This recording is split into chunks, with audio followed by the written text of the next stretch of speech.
The clearing was a whirl of color and motion. A flash of yellow, a streak of crimson, and two smaller blurs of orange and blue. Minato Namikaze, the fourth Hokage, moved with a grace that seemed to defy the laws of physics, a glowing Rasengan in hand as he guided his son. Beside him, Kushina Uzumaki was a hurricane of flowing red hair, her chakra chains erupting from her back to gently corral her daughter. Again, Minma. Faster, Minato called out, his voice a bright, encouraging shout. Focus your chakra. You're still relying too much on the Ninetales cloak. Mito, keep your chain straight. Kushina chirped, her tone warm and playful. Remember what I told you. They're not just for power, they're an extension of your love.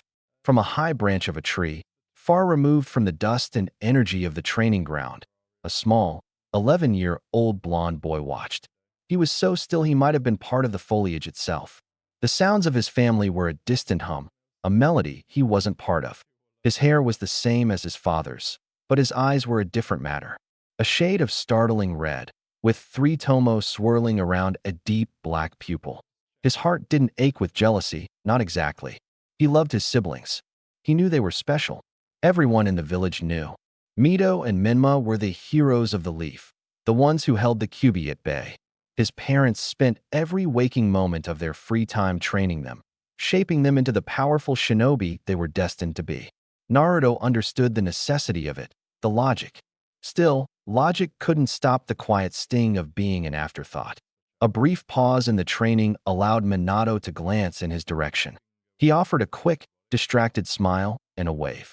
Naruto, staying out of trouble. It wasn't a question that expected an answer. It was a fond dismissal, a quick check-in before he turned his full attention back to Minma, who was now stumbling through a complicated jutsu. Naruto didn't wave back. He didn't move at all. He just observed, his crimson eyes soaking in every detail. He was learning more than his siblings were, in a way. He was learning on his own terms. His Sharingan was his silent partner, his secret teacher. It was a lonely kind of power, and he was a lonely kind of boy. The weight of his loneliness was a constant presence, not a shout, but a low thrumming hum, like the distant pulse of his mother's chakra chains. #flashback. Naruto, currently 6 years old, sat in the dim hallway of his home, knees pulled to his chest, listening. He wasn't supposed to be out of bed, but the sounds from the living room had been too loud to ignore. Laughter. The warm, vibrant laughter of his parents and his siblings. He peered around the corner, just enough to see them. Minato was holding Minma aloft, a triumphant grin on his face. You did it. You held the chakra cloak for a full 3 seconds, son. That's a new record. I told you he could do it, darling. Kushina's voice was filled with pride. She was braiding a ribbon into Mito's hair, her own face soft and beaming. My little Jinchuriki are so strong. Naruto watched as his father set Minma down and his mother pulled both twins into a tight hug. It wasn't a family moment meant to exclude him, but it did all the same. He had tried to get their attention earlier, to show them a new trick he'd learned, but they'd just smiled, preoccupied, and told him they would watch later. Later never came. A feeling that had become a familiar companion settled over him. It wasn't a sudden, sharp pain, but a dull, hollow ache. It was the feeling of being in a house full of people, but utterly alone. He wasn't angry at them. How could he be? They were the hero's parents, and the heroes themselves. They had a sacred duty. But what did that make him? He lowered his head, a single, silent tear tracing a path down his cheek. In that moment, the world felt like it was shrinking, the light dimming, the sounds of laughter growing faint. That's when it happened. The tear hit the wooden floorboards, and as he looked down, the grain seemed to sharpen with impossible clarity. The faint chakra residue left by his father's last movements stood out like vibrant green lines. He looked up again, his head snapping toward the living room. The blur of motion from his parents and siblings became a slow, methodical dance. He could see every subtle shift of Minato's weight, every strand of chakra clinging to Kushina's hand. It was too much. The world was too clear, too sharp. He staggered back, stumbling to a small mirror hung on the wall. He stared at his reflection, but it wasn't his reflection anymore. His normal blue eyes were gone. Instead, 2 red irises, like droplets of blood, swirled with 3 small, comma-like shapes around a dark pupil. His body trembled, not with fear, but with a profound and bone-deep confusion. He didn't know what this was, but he knew why it had come.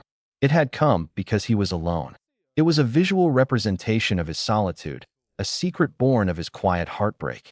He instinctively rubbed his eyes, and when he looked again, the red was gone, replaced by the familiar blue. The world was fuzzy and indistinct once more. He quickly got back to his room and lay on his bed, pretending to be asleep. But he wasn't.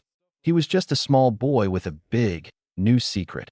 A secret that felt less like a gift and more like a scar. It was a secret born of loneliness, and he knew, with a certainty that only a child's heart can hold, that it was a secret he must never, ever share. He was a ghost in his own home. He spent the days after the awakening of his eyes moving silently, a shadow passing through the sunlit rooms.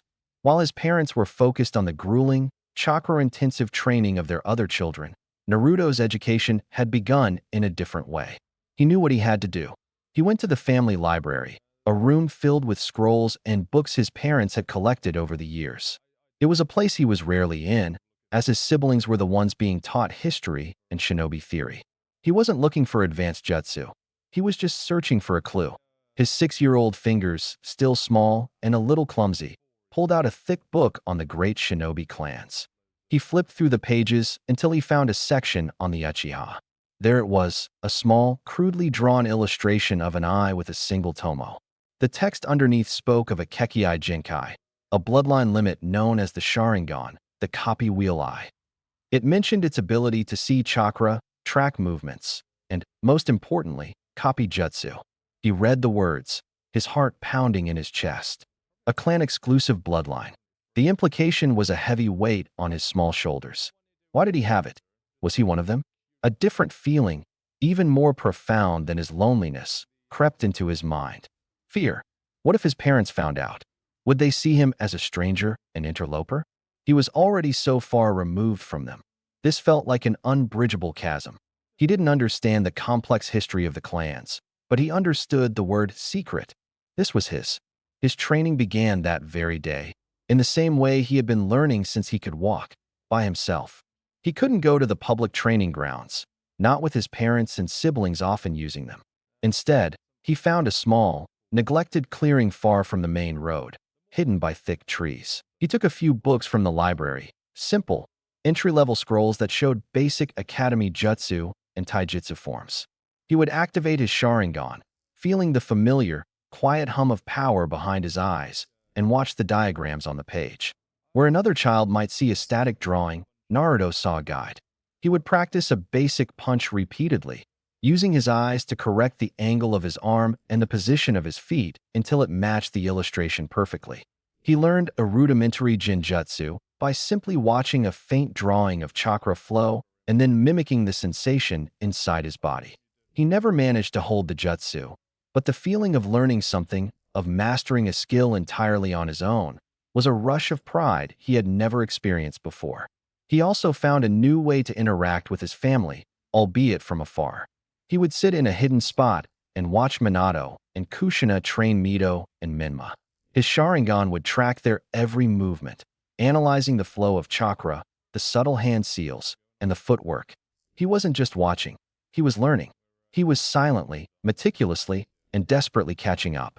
He was a 6-year-old child, but he had the work ethic of a shinobi twice his age. His motivation was simple, yet heartbreaking. He wasn't training to become the Hokage. He wasn't training to get stronger than his siblings. He was training with the hope that one day, he would be strong enough for his parents to finally turn around and see him, a boy with bright blonde hair and, for a little while, eyes as red as a setting sun. The years passed like the turning of a page. Naruto grew, but his silent, solitary existence remained the same. His training continued in secret, a constant hum of effort and quiet desperation. He had mastered the tree climbing and water walking exercises with a terrifying efficiency, his Sharingan allowing him to instinctively correct even the slightest deviation in chakra flow. He had copied dozens of basic taijutsu forms from discarded scrolls and academy training sessions, his movements becoming precise and deadly. But he was still alone. Then, one day, his solitude was interrupted. He was deep in his hidden training ground, practicing a series of taijutsu blocks he had seen in a book. He was focused, his Sharingan active, tracing the invisible lines of his own movements. He didn't hear a twig snap or a leaf rustle. He simply felt a presence, and his eyes instantly flickered to the top of a distant tree. A figure stood there, draped in the dark, high-collared jacket of the Uchiha clan. He was a boy, no more than a few years older than himself, with short, messy black hair and an oddly serene expression. Naruto's Sharingan gave him a brief burst of data, a flicker of powerful chakra, unnaturally fast speed. The boy was Shursui Uchiha, the clan prodigy, and he was looking directly at Naruto's red eyes. Naruto's blood ran cold. He couldn't hide them fast enough. He deactivated his Sharingan, his heart hammering in his chest, ready to bolt. Shursui, however, simply smiled, a genuine, warm curve of his lips. He vanished from the treetop in a gust of wind, only to reappear a moment later, standing calmly in the clearing. He made no sudden moves, his hands resting easily at his sides. "I have to say," Shursui began, his voice calm and melodic, "I've been watching you for a while. You're a very good student, but you're a terrible ghost." Naruto froze, unsure how to respond. His secret was out. All his years of quiet effort, all his loneliness and determination had been exposed. He braced for a lecture, for a report to his father, for the end of everything he had built for himself. But Shursui simply sat on the ground. "Your parents are busy people," he said, not with malice, but with a simple understanding that made Naruto's chest ache. "I know. It must be hard." Naruto's eyes widened. This stranger saw him. Not the Hokage's son, not the hero's brother, but just him. "You're an Uzumaki. Why do you have the Sharingan?" Shursui asked, his tone not of demand, but of quiet curiosity. Naruto hesitated, but the vulnerability in Shursui's eyes was disarming. I don't know," he confessed, his voice barely a whisper. "It just appeared, when I was really sad." Shursui nodded slowly, a faraway look in his eyes. "That's how it is for us. We awaken it through profound pain. And if there's one thing I know about you, Naruto, it's that you carry a lot of pain." He reached out a hand. "I won't tell anyone. It's our secret. But you can't keep training on your own." Naruto looked at the outstretched hand, his small body trembling. The world had always felt so cold and so vast. But in this one moment, with this stranger, he felt a spark of hope. Shursui became the older brother he never had. Their training sessions were a world apart from Naruto's solitary efforts. Shursui would teach him the subtleties of chakra control, how to use the Sharingan not just to see, but to think. He taught Naruto the body flicker technique, explaining the delicate dance of chakra and movement that allowed him to move at speeds beyond the human eye. Naruto, with his Sharingan, learned it in a matter of weeks, his body and mind working in perfect, focused synergy.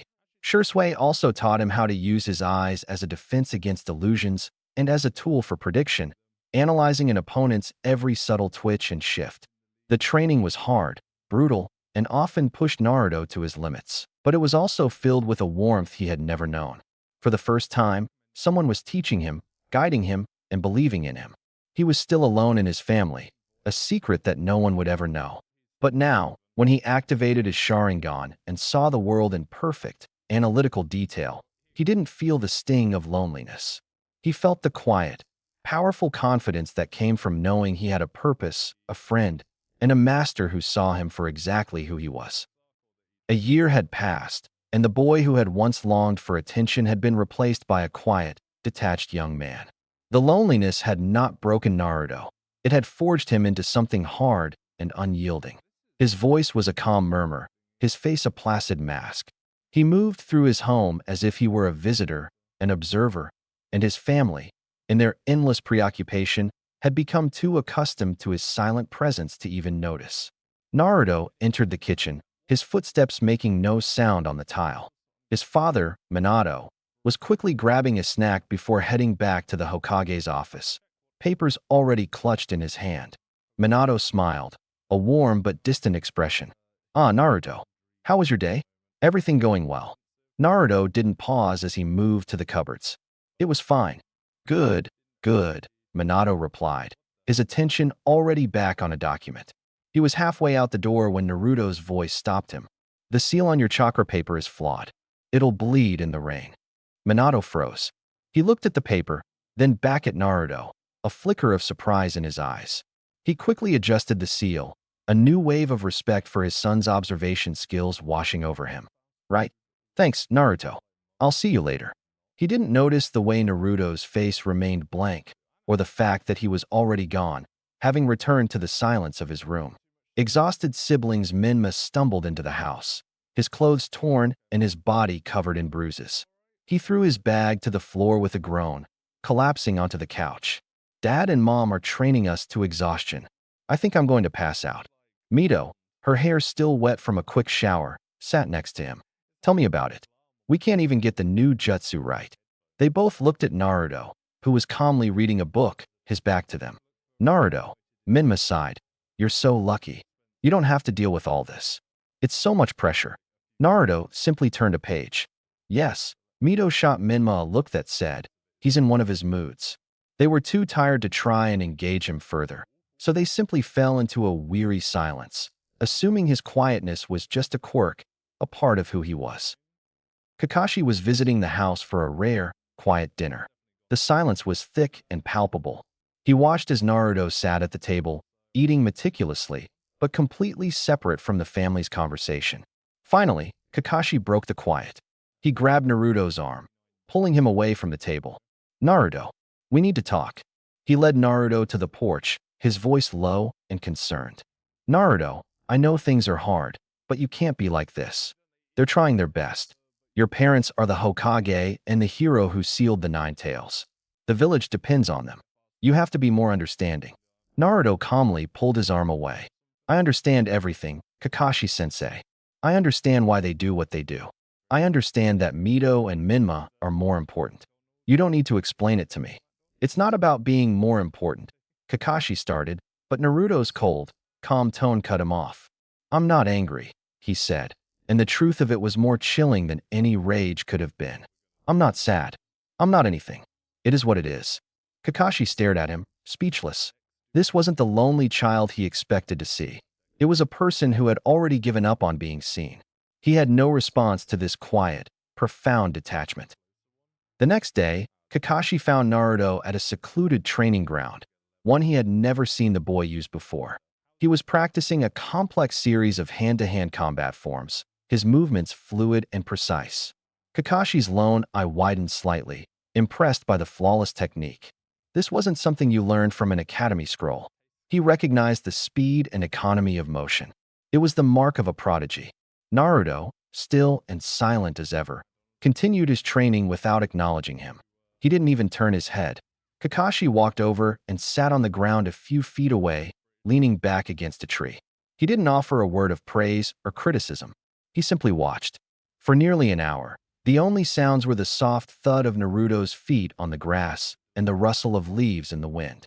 Finally, when Naruto finished his routine, he stopped and looked at Kakashi, his expression unreadable. I won't tell them, Kakashi said, his voice quiet, devoid of the patronizing tone from the night before. About your abilities. I can see you've been working hard. You're very good. Naruto's eyes remained blank, but his body language was wary. He crossed his arms over his chest, a silent question in his posture. Kakashi pulled out a small kunai and began tossing it from hand to hand. You know, when I was a kid, my father was a hero. The white fang of Konoha. But he was misunderstood.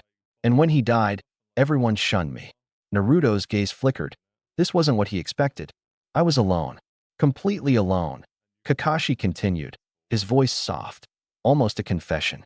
I had friends, teammates, but they couldn't understand. I had to learn to rely only on myself. To shut everything out to protect myself from the pain. He finally looked at Naruto, his gaze direct and empathetic. The difference is, you have a family, and you're still alone. Naruto didn't say anything, but the wall he had built, a wall of calm detachment, seemed to crack, just for a moment. He looked down, and Kakashi saw a flicker of the lonely child from years ago in his eyes. They're not bad people, Naruto, Kakashi said. They're just oblivious. But that doesn't make your pain any less real. I can see it. You don't have to carry it by yourself. You don't have to tell me anything, but I can be here. even if it's just to sit in silence. Naruto looked up at him, a flicker of raw vulnerability in his eyes. He had no words. He didn't know how to respond to this unexpected kindness. No one had ever offered him a hand without an agenda. He simply turned and walked back to his training. But this time, he didn't put as much distance between them. The message was clear. He hadn't accepted the offer, not fully, but he hadn't rejected it either. Kakashi sat there for a long time, watching the boy train in silence. For the first time, he felt he had reached a small part of the boy, and in his own heart, he felt a new kind of duty, to protect this lonely child from the very people who were supposed to protect him. The silence was a palpable thing, heavy with the weight of the secret they now shared. Kakashi stared at Naruto's Sharingan, his mind racing to process the impossible sight. After a long moment, Naruto deactivated his eyes, the red giving way to the familiar blue. Shursui said my Sharingan is special, Naruto said, his voice quiet. He said it has more power than it should, especially in Jinjutsu. Kakashi's shock turned to a profound, contemplative silence. Shursui's words were not to be taken lightly. Shursui was the genius of the Uchiha clan, a master of illusion so powerful he was known as Shursui of the body flicker. For him to make such a statement about a child's Sharingan. He's right, Kakashi said, his voice barely above a whisper. The Sharingan's power isn't just in the eyes themselves. It's amplified by the wielder's chakra. The Uchiha had powerful chakra, but it was specialized. Your Uzumaki chakra, is something else entirely. It's vast. It's an ocean. He looked at Naruto, a sense of awe mixed with a deep, bone-deep sorrow. The power in your eyes is being fed by a limitless well. Your Jinjutsu won't just be effective. It could be absolute. And the physical strain that cripples other Uchiha when they overuse their eyes. You might not have to worry about it.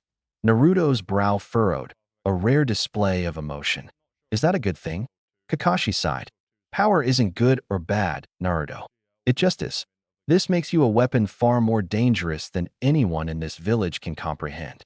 You're a walking contradiction, a perfect fusion of two of the most powerful bloodlines in history. He placed a firm hand on Naruto's shoulder. This isn't just about training anymore. This is about control. The power in your eyes is fueled by emotion. You awakened it with your loneliness. If you let yourself become too angry, too resentful, it could twist you. That's a different kind of burden, one that no Uchiha has ever had to carry. Naruto just nodded, taking in the information calmly. He was a boy, but in this moment, he was also a soldier being briefed on a mission of vital importance. So, Kakashi concluded, his voice low and firm, our training just changed. No one can ever know about this. Not your father, not your mother, not even me, in public. We will become ghosts. Because if anyone finds out what you are, you will become a target. He looked at the boy he was supposed to be a big brother to, but who now felt like a kindred spirit, a reflection of his own burdened existence. Naruto had been born with the weight of the world on his shoulders, but now, he carried the power to shape it.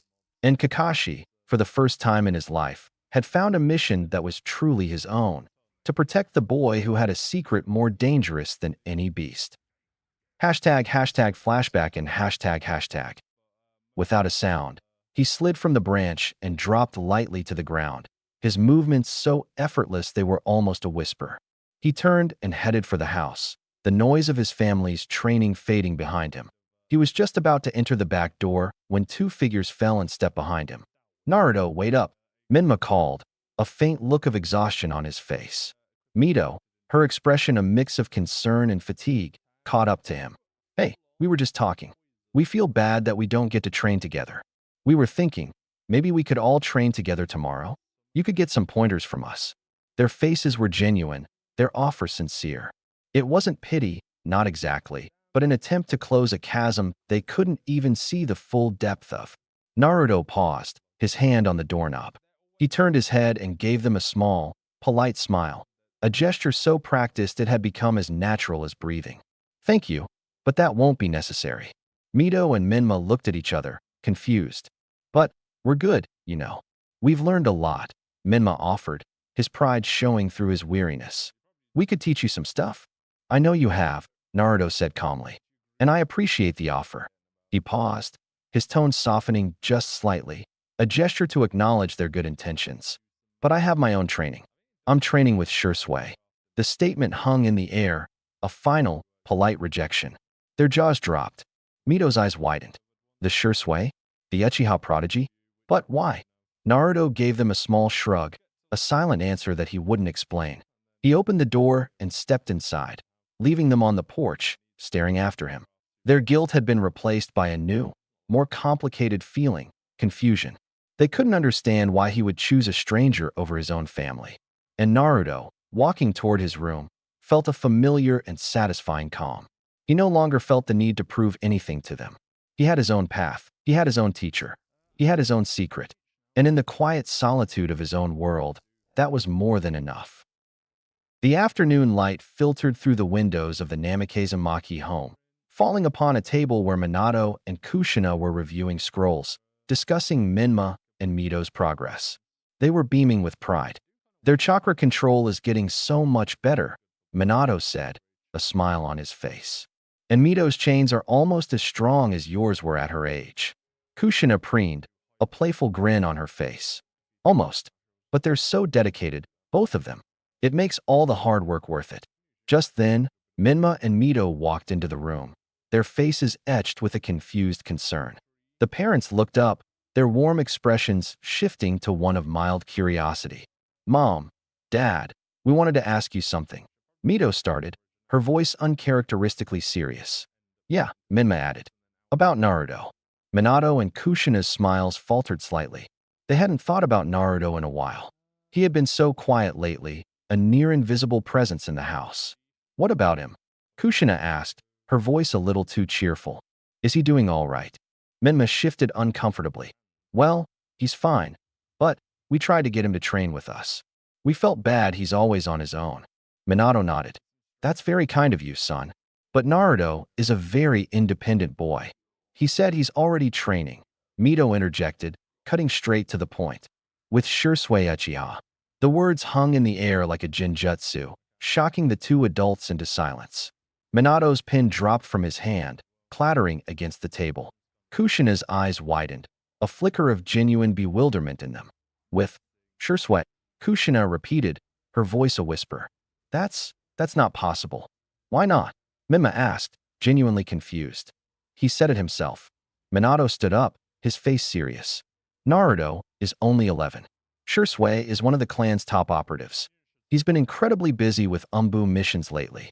There's no way he has time to mentor a Genin, let alone a boy who hasn't even started at the academy. Mito and Minma exchanged a look. But why would he lie? Mito pressed. He looked so calm about it, like it was just a normal thing. The question hung in the air, a cold, sobering reality for the two parents. Minato looked at Kushina, and for the first time in years, he saw a crack in her ever-present smile. They had been so consumed by their duty, by their chosen children, that they had not once considered what their neglected son had been doing. They had simply assumed he was fine. I'll talk to him, Minato said, his voice laced with a confusion that was rapidly turning to a deep-seated guilt. But even as he said the words, he knew. He knew Naruto wouldn't lie. He knew there was something about their youngest son that they had completely missed. And the silence in the room suddenly felt less like peace and more like a void. Later at dinner, the Namikaze dinner table was a picture of a perfect family. Minato and Kushina sat at either end, a warm sense of love and contentment radiating from them. Mito and Minma chattered about their day's training, their voices full of youthful energy. A place was set, but it remained empty. Without a sound, Naruto entered the room. He moved like a whisper carried on the wind, his presence so subtle that no one even noticed him at first. He walked to his seat and settled into it, a ghost at his own family's dinner table. It was only when Kushina went to serve him that she noticed he was already there. Oh, Naruto, I didn't even see you come in, she said, her voice a little too loud in the sudden silence. Minato cleared his throat, his expression thoughtful. He had been thinking about Mito and Minma's words all day. The doubt had been gnawing at him, a tiny, uncomfortable sliver of reality in his otherwise perfect life. Naruto, Minato began, his voice surprisingly formal. Minma and Mito told us you've been training with Shursui. Is that true? The question was simple, but it hit Naruto with the force of a full-body blow. He froze, his hand halfway to a bowl of rice. A sudden, jarring feeling of surprise crashed through his calm, detached facade. He had truly believed they didn't care, that his life outside of this house was invisible to them. The question was not an accusation. It was the simple, genuine interest of a parent, and it caught him completely off guard. He finally looked up, his blue eyes showing a flicker of raw emotion. Minato seemed to sense the boy's shock. He tried to soften his tone. "Son, we're just a little surprised.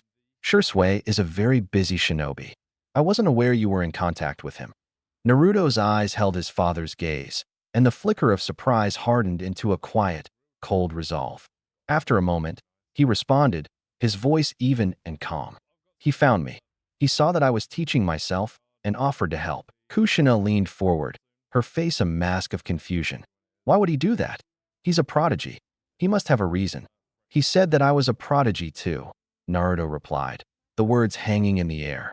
The unspoken question was clear. Why didn't you see it? The atmosphere in the room shifted. It became heavy with unspoken words. The perfect family dinner was over. In its place was a tense silence, a chasm opening up between them. Naruto watched their confused, hurt expressions, and a part of him, the part that had been so starved for recognition, finally snapped. He would show them. He would show them what their neglect had created. He met his father's gaze, the deep blue of his eyes changing, a vibrant, terrifying crimson. A single tomo appeared in each eye, then a second, and finally, a third. The swirling, three-pronged Sharingan pulsed with a dark, mature energy. Mito and Minma gasped, their faces going pale. Minato stared at the impossible sight, his mind racing. An 11-year-old child with a fully mature, three-tomo Sharingan. It was a feat beyond imagination, a power that even the greatest Uchiha prodigies took years longer to achieve. The Sharingan was the result of a profound emotional shock, and an 11-year-old with a fully awakened one. Kushina's hand flew to her mouth, tears welling in her eyes as she looked at her youngest son. The answer to every question she and Minato had ever had.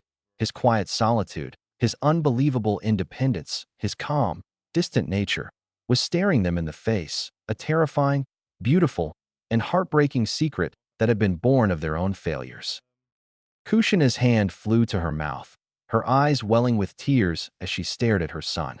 Minato was frozen, his mouth slightly agape, unable to process the sight of the impossible power pulsing in his youngest child's eyes. Mito and Minma were speechless, their faces pale with shock. The laughter and casual conversation of a moment ago had vanished, replaced by a devastating silence. Naruto's eyes held the gaze of each family member, one by one. He saw their fear, their shock, their dawning comprehension. He saw the tears tracing a path down his mother's cheeks. He saw their horror, but he didn't feel any satisfaction. He simply felt nothing. This was the result of their absence, a powerful, cold truth he had lived with for years. "Why are you crying?" he asked, his voice calm, even, and devoid of any discernible emotion. The question hit Kushina like a physical blow. Her shoulders sagged as a sob escaped her lips. She didn't have an answer. How could she explain that her tears were for a lifetime of missed moments, for the son she had never truly seen? She was crying for the little boy who had been in pain, for the 11 years she had been so blind, and for the cold, emotionless young man he had become as a result. Minato stood up, his chair scraping loudly against the floor. He wanted to say something, anything, but the words died in his throat. He was the Hokage, the leader of a village, a man known for his calm under pressure. But in this moment, looking at his son's eyes, he felt a level of profound failure he had never experienced. Naruto simply watched them, his crimson eyes spinning slowly, waiting for a response that would never come. He was a perfect shinobi, a testament to his own strength and resilience. And in his detached, quiet question, he had broken his perfect family. The tears streamed silently down Kushina's cheeks. Minato stood, frozen in place, as the full weight of their failure crashed down on him. The rest of the family stared, speechless. In the face of their devastation, Naruto felt nothing. He saw their reactions as an overreaction, a dramatic display he couldn't comprehend. "Don't get so worked up," Naruto said, his voice even and calm. He deactivated his Sharingan, his eyes returning to their normal blue. Shursui had his fully mature Sharingan at 10, so it's not a big deal. The words landed in the silence like a slap. It wasn't an act of cruelty, but a statement of simple, heartbreaking fact. He wasn't trying to comfort them. He was offering his own perspective, one shaped by his secluded training with a genius of the Uchiha clan. His benchmark for success wasn't the average shinobi, but a legendary prodigy. The casual dismissal of his own feat was more devastating than any angry outburst could have been. Kushina's tears turned to a silent, gut-wrenching sob. The idea that her son was so far removed from their world that he saw an 11-year-old with a fully awakened Sharingan as not a big deal was a truth too painful to bear. She was crying for the life she had given him and for the life she had ignored. Minato's eyes dropped from Naruto's face to his hands, which were clenched into tight fists. He was a man of logic and strategy, but there was no jutsu, no tactic, that could fix this. His son wasn't just a boy he had failed to notice. He was a stranger, a ghost in his own home, and now he had the eyes of a ghost. The perfect silence of the dining room was broken only by Kushina's soft sobs. Minato stared at his son, his mind a whirlwind of guilt and regret. The cold, logical part of him was trying to comprehend the impossibility of the Sharingan, while the father in him was reeling from the quiet devastation in Naruto's eyes. Naruto simply watched his mother. The tears in her eyes were the one thing he couldn't completely block out. They were a reminder of how she had carried him in her womb for 9 months and endured unimaginable pain to give him a life. The tears she shed now felt like a betrayal of that struggle. He sighed, the sound not of anger, but of a deep, bone-weary exhaustion.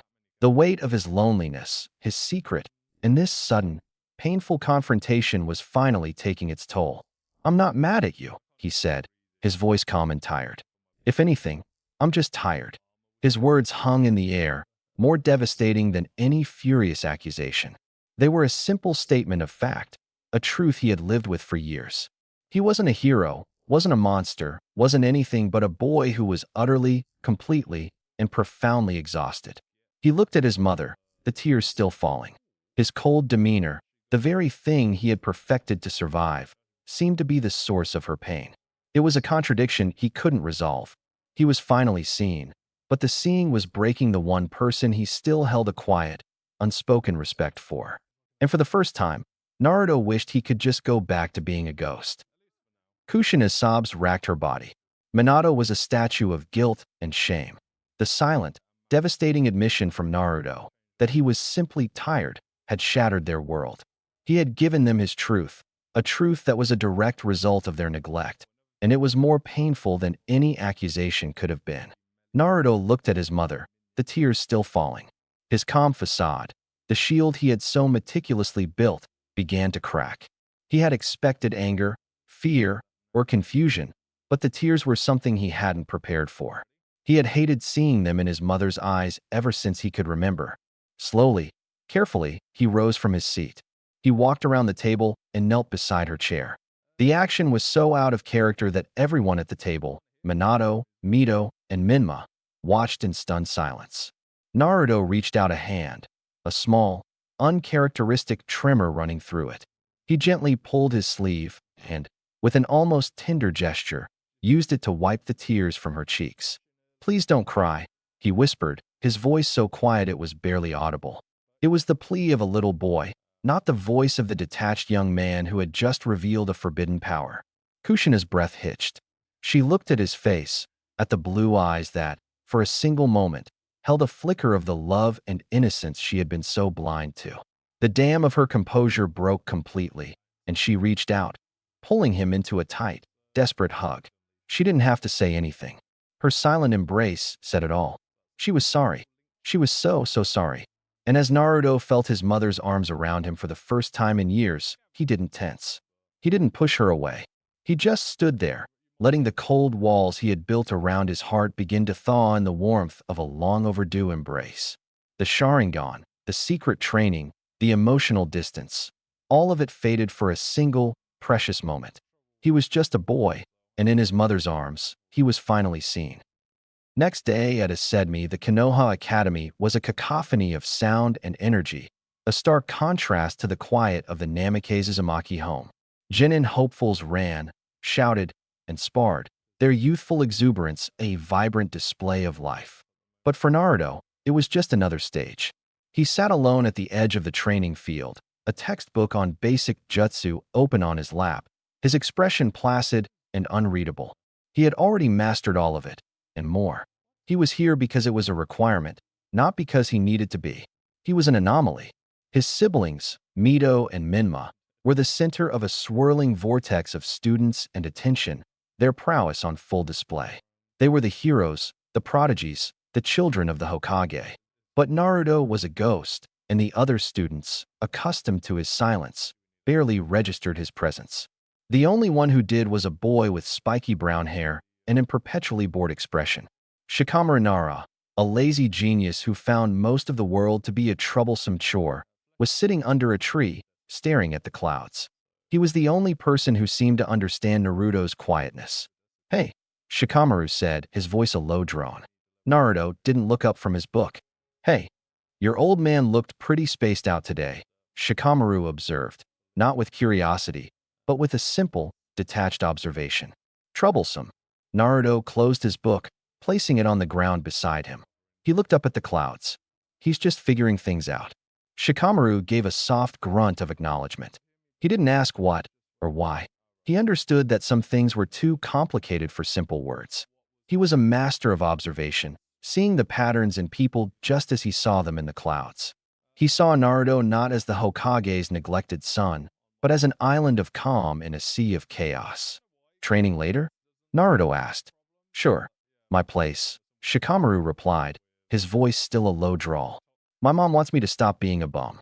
"What a drag." Naruto gave a small, almost imperceptible smile. It was their ritual.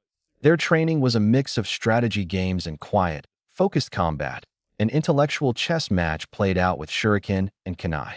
It was a world they had built for themselves, a quiet refuge from the noise and expectations of the world outside.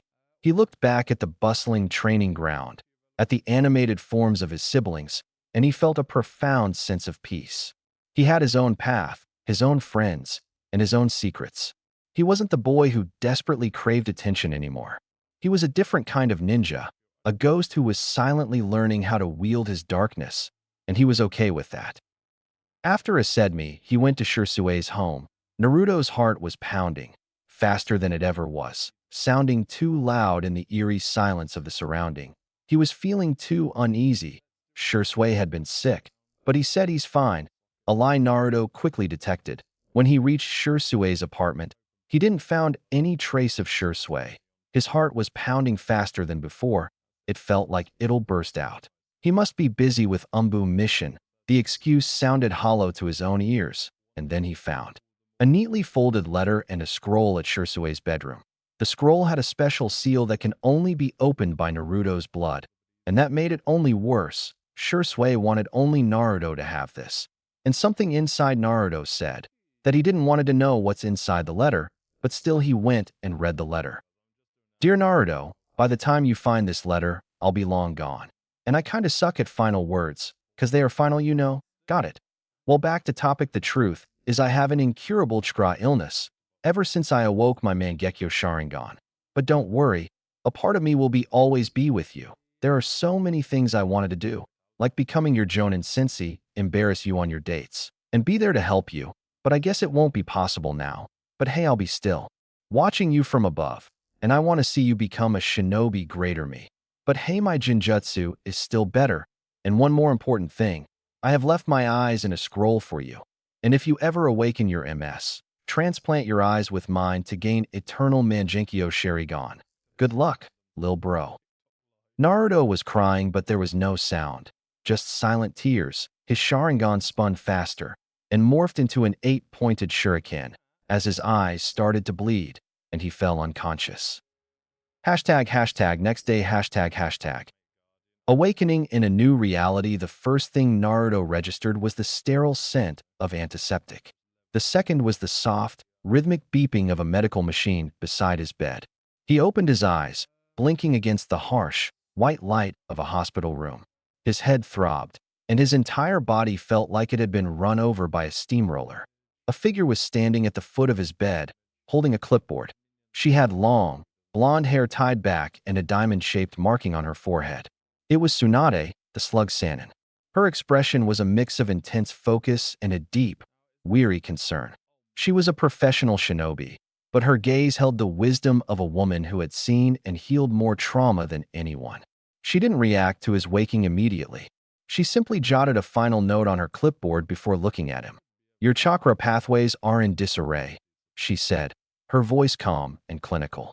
"It's the kind of strain a body takes when it tries to hold a power it isn't ready for. I've also noted some severe mental trauma. Your mind is fighting to reconcile with something." Naruto's brow furrowed. He remembered the letter, the words, the silent, falling tears. He remembered a cold, hollow ache in his chest, and then a searing, blinding pain behind his eyes as his Sharingan evolved. He instinctively reached up, touching his eyes, which felt heavy and raw. "How? How did I get here?" he asked, his voice a dry rasp. Tsunade set the clipboard down on a nearby counter. She folded her arms, her gaze never leaving his. "That would be your brother, Minma. He found you collapsed at an Uchiha apartment. He was frantic. He brought you here as fast as he could, and he hasn't left the waiting room since we started treating you." Naruto's placid mask slipped for a brief, shattering moment. Minma, the loud, boisterous, overachieving twin. The hero. He was the one who found him. The idea didn't fit into the simple, detached worldview he had meticulously built for himself. Minma was supposed to be preoccupied, too busy with his own life to notice a ghost. But he had. He had seen him, and he had saved him. The fact was more painful than the physical exhaustion. It was a new truth that forced its way through his carefully constructed walls. He was seen, not out of pity, but out of genuine, panicked concern. And he had his brother to thank for it. The hospital room was quiet, save for the soft beeping of the medical machine. Naruto lay in the bed, his face a placid mask of indifference as he spoke to Tsunade. He had just acted oblivious to her medical concerns, and her frustration was beginning to show. She knew his emotional distance wasn't a medical condition she could simply heal. It was a wound that had festered over years. "I need to make a call," Tsunade said, her voice firm. She left the room, her movements swift and purposeful. She found Minato pacing the hallway, Jiraiya sitting on a bench with a concerned expression, and Kushina holding the hands of Mito and Minma. "I can't get through to him," Tsunade stated bluntly. "He's putting up a wall so thick it's impenetrable. He's suffering from immense mental and emotional trauma, but he refuses to acknowledge it. I need you all to go in there and talk to him." Jiraiya sighed, running a hand through his white hair. "My godson, always a handful." "He's not being a handful," Kushina said, her voice trembling. "He's hurting, and it's our fault." She looked at Minato, whose face was etched with a quiet, profound guilt. They had talked all night, and the reality of their neglect was a physical weight. Minato nodded. "Go in. I'll be in there in a minute." Kushina led the way, with Mito and Minma following her. Naruto looked up as they entered, his face still unreadable. Kushina rushed to his side and wrapped him in a hug, her body shaking with silent sobs. "Naruto, please, just talk to us," she whispered, her voice muffled by his shoulder. "Tell us what's wrong." Naruto remained still in her embrace, his hands limp at his sides. "Nothing is wrong," he said, his voice a quiet, calm monotone. "I'm just tired." Minma and Mito stood awkwardly at the foot of the bed. "We're worried about you," Minma said, his voice laced with genuine concern. "You fainted. We've never seen you do that." Naruto simply turned his head. "I just pushed myself too hard. It happens." Just then, Minato and Jiraiya walked in. Jiraiya gave a soft, knowing look to Minato before stepping forward. "Naruto, my boy," Jiraiya boomed, trying to break the tension. "You scared us all. I was just telling Minato, you've got to stop trying to be the coolest shinobi. That's my job." Naruto offered a small, polite smile. "Yes, Master Jiraiya." Jiraiya's joke fell flat. Naruto's response was a formality, a sign of respect, but there was no warmth in it. The boy was a stranger. Minato finally walked over to the bed, the weight of the Hokage's burden and the even greater weight of a father's failure on his shoulders. He looked into his son's blue eyes he now knew held an even more profound secret. He was the only other person in the room who knew about Shirsue's death. He saw not just the emotional detachment, but the raw, unexpressed grief. He saw himself in his son, a man who had also lost everything and built a wall around his heart to survive. Naruto, Minato said, his voice low and serious, we are here. We're not going anywhere. We will wait for you to talk to us, however long it takes. Naruto's expression didn't change, but he met his father's gaze. In the silent understanding that passed between them, Minato knew his son was grieving for the boy who had been a brother to him. He was grieving alone, not out of choice, but out of necessity. And in his silent, sorrowful eyes, Minato knew that it would take more than just words to bring him back. It would take a miracle. Minato's voice, heavy with guilt and honesty, had ended on a silent plea. The family was a tableau of pain and regret, all eyes on the boy in the hospital bed. They had offered him love, understanding, and a promise to wait. But he had remained unresponsive, his emotional walls as high and unbreachable as ever. Then, slowly, Naruto turned his head. His eyes, clear and blue, settled on Minma. It was the first time he had truly looked at his brother since the conversation began. Thank you, Naruto said, his voice a low, even whisper. Minma's shoulders stiffened, caught completely off guard. He had been so worried, so frantic, that he hadn't thought about what to say once his brother was awake. He stammered for a moment before the simple truth came out. Don't mention it. You look like you were in trouble. You could have just left me, Naruto continued, his voice calm, but with an undercurrent of something that sounded like wonder. Nobody would have known. That's not what family does, Minma replied, his voice firm, a newfound maturity in his tone. He looked at his brother with no pity, only a quiet, resolute concern. The simple exchange was a flash of lightning in the tense silence of the room. It was not a grand act of forgiveness or an emotional outburst, but a quiet, profound moment of connection. Minato and Kushina watched, tears welling in their eyes, as they saw a tiny crack form in the wall around their son's heart. It was a sign that the boy they had failed was not entirely gone. There was a path back, a glimmer of a way to mend the family that had been shattered by a secret born of their own neglect. The small, quiet act of gratitude hung in the air, a fragile truce in a war of silent pain. Minato and Kushina watched, a desperate hope flickering in their hearts. Minma's simple words about what family does seemed to resonate, a truth spoken in innocence. Then, Naruto turned his gaze from Minma to the rest of the family. His eyes, though clear and blue, were devoid of the warmth they craved. His voice was a quiet whisper that shattered the fragile moment. Family are we? He asked, the words holding no anger, only a profound, heartbreaking uncertainty. The question was a blade, sharp and precise. It cut through the silence and the unspoken apologies, forcing them all to confront the full scope of their failure. Minma's face fell. He had used the word without thought, but now, faced with his brother's quiet challenge, he had no answer. Kushina's breath hitched, the hope she had just felt turning into a fresh wave of tears. The question wasn't an accusation, but a simple fact. Naruto had survived for 11 years without them acting like a family. How could they claim the title now?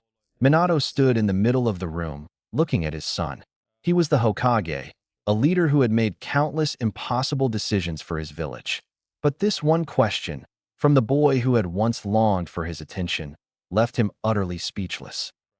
Next day the sun was beginning to set over Konoha, painting the sky in warm hues of orange and red. Mito and Naruto sat side by side on a bench in a quiet park, watching the light fade. It was an unspoken ritual they had started, a small part of her effort to bridge the chasm between them.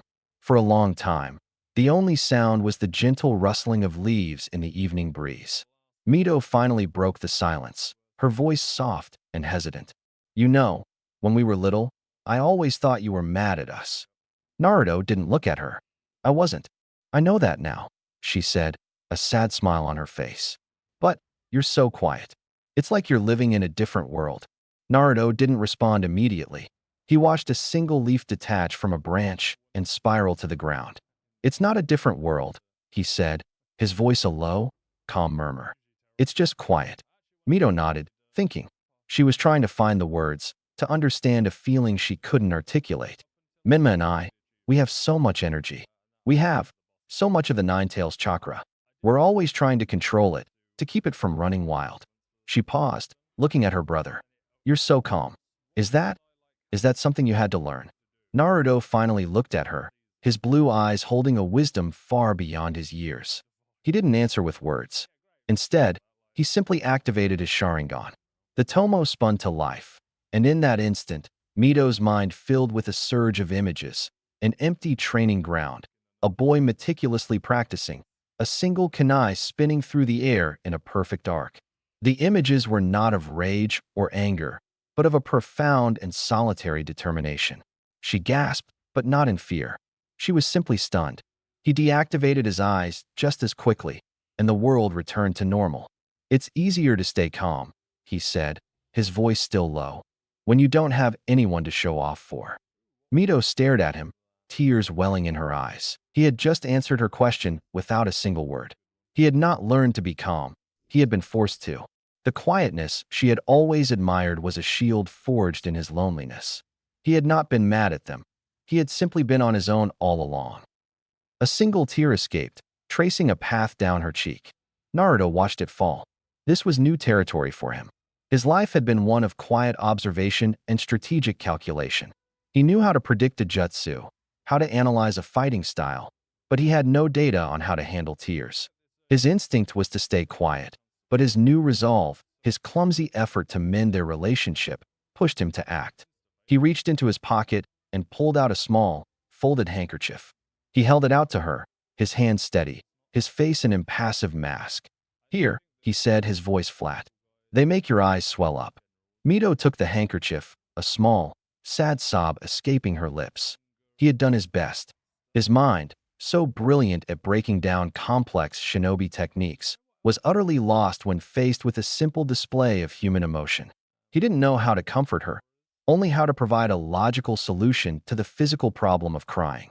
Naruto, seeing that the handkerchief had not stopped the tears, tried a different approach. He cleared his throat. There's no reason to be upset, he said, his voice still calm and rational. I'm not mad at you. It's just a thing I have. His words, meant to be comforting, landed with the weight of cold, hard stone. They were true, but they missed the point entirely. She wasn't crying because he was mad. She was crying because she finally saw the profound loneliness that had shaped him. Mito didn't reply. She just sat there, clutching the handkerchief, her sobs now quiet, but no less painful. Naruto, defeated by this foreign, illogical thing called emotion, simply sat beside her. He didn't try to speak again. He didn't know what to say, but he didn't leave. He simply stayed, a silent, awkward presence, the only comfort he knew how to provide. Naruto watched his sister cry, the sight of her pain a foreign feeling he couldn't process. His clumsy words had failed. He sighed, abandoning his logical mind. Acting on a simple, raw instinct, he reached out and wrapped his arms around her, holding her in a quiet, uncertain hug. Time skip 2 years. The Namikaze family dinner table was no longer a stage for unspoken regret. It was simply a table where a family ate. The silence was still present, but it was less suffocating, filled now with the quiet understanding of a long road ahead. Kushina placed a large bowl of ramen in front of Naruto. It wasn't the boisterous, loud affair she used to make, but a simple, heartfelt meal. She had spent the last 2 years learning his quiet tells, his subtle preferences, and the simple way he liked his food. It's just the way you like it, she said, her voice soft. Naruto looked up from his bowl. He met her gaze for a moment, and his lips curved into the smallest, most private of smiles. Thank you, Mom, he said, his voice a low, calm murmur. Kushina's breath hitched, and she squeezed her eyes shut, a single tear escaping. It was the first time he had called her that in years, and the simple word, spoken so quietly, meant more to her than any apology.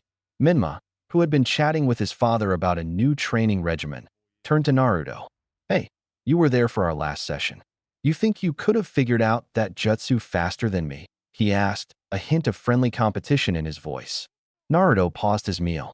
He didn't brag or boast. He simply answered, it's a 2-stage jutsu.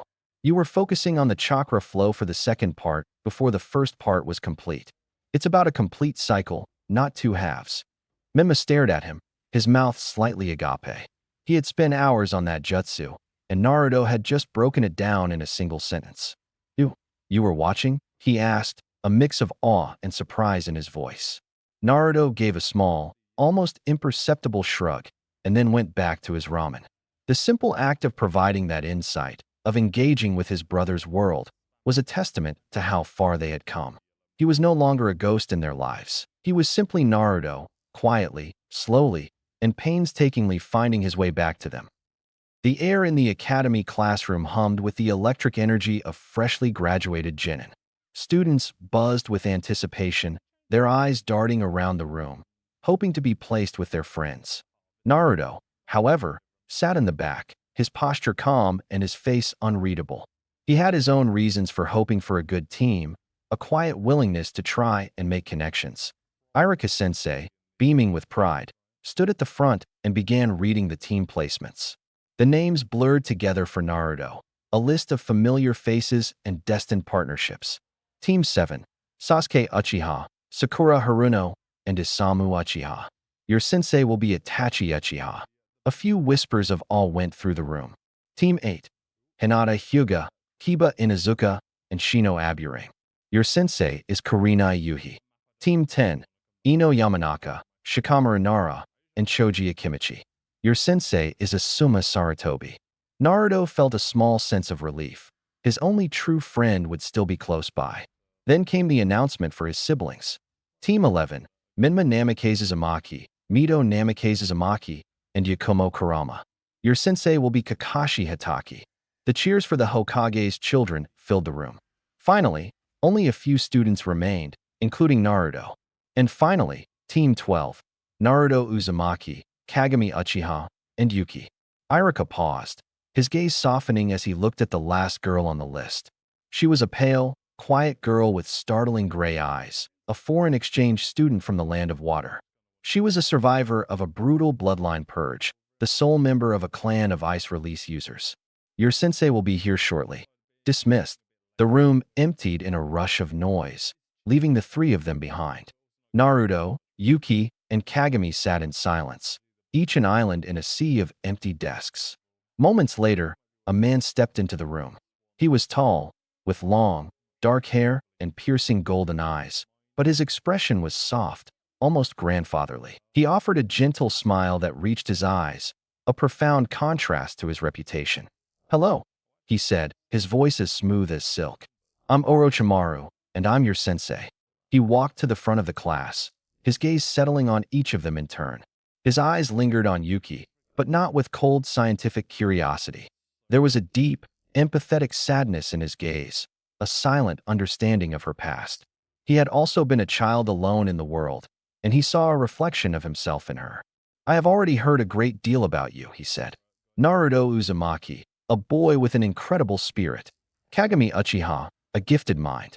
And Yuki, a young woman with a beautiful, unique gift. His words made them feel not like new shinobi, but like children in the presence of a kind guardian. "You will meet me on Training Ground 3 later this afternoon," he said, his voice a calm and encouraging presence. "We will not be doing a test. We will simply be talking. I am here to help you not only become great shinobi, but to become a great team. I look forward to it." He gave them another warm smile before leaving the room, leaving behind a profound sense of quiet hope. The sun was a warm weight on Training Ground 3. The clearing, surrounded by a thick circle of trees, was silent save for the occasional bird song. Orochimaru stood at the center of the field, his smile gentle and reassuring. Naruto, Kagami, and Yuki sat on the grass in a small, tense triangle. "All right, let's begin," Orochimaru said, his voice as smooth as silk. "Before we test your skills, we must first learn to understand each other. This is the foundation of every great team. So, let's start with a simple question. What do you like, what do you dislike, and what is your dream?" He looked at Naruto, a quiet, knowing look in his golden eyes.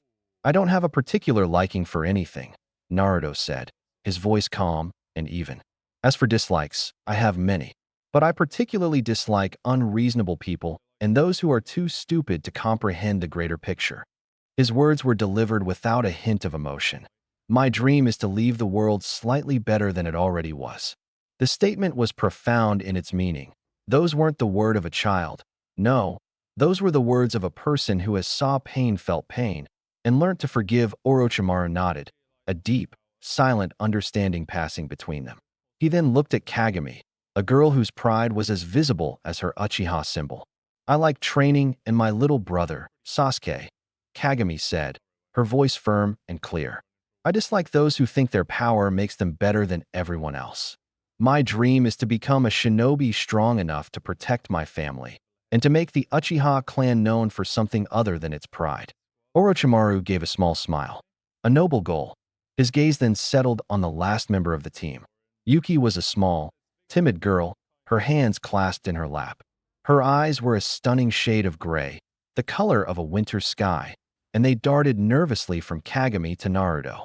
It's all right, Yuki, Orochimaru said, his voice gentle. There are no wrong answers here. Yuki took a deep breath, her hands clenching into fists. I like sweet food, she whispered, her voice barely audible. I dislike people who hurt others, her eyes filled with a sad, distant memory. She paused, and her voice became a little stronger. And my dream is to find a family, one that won't leave me again.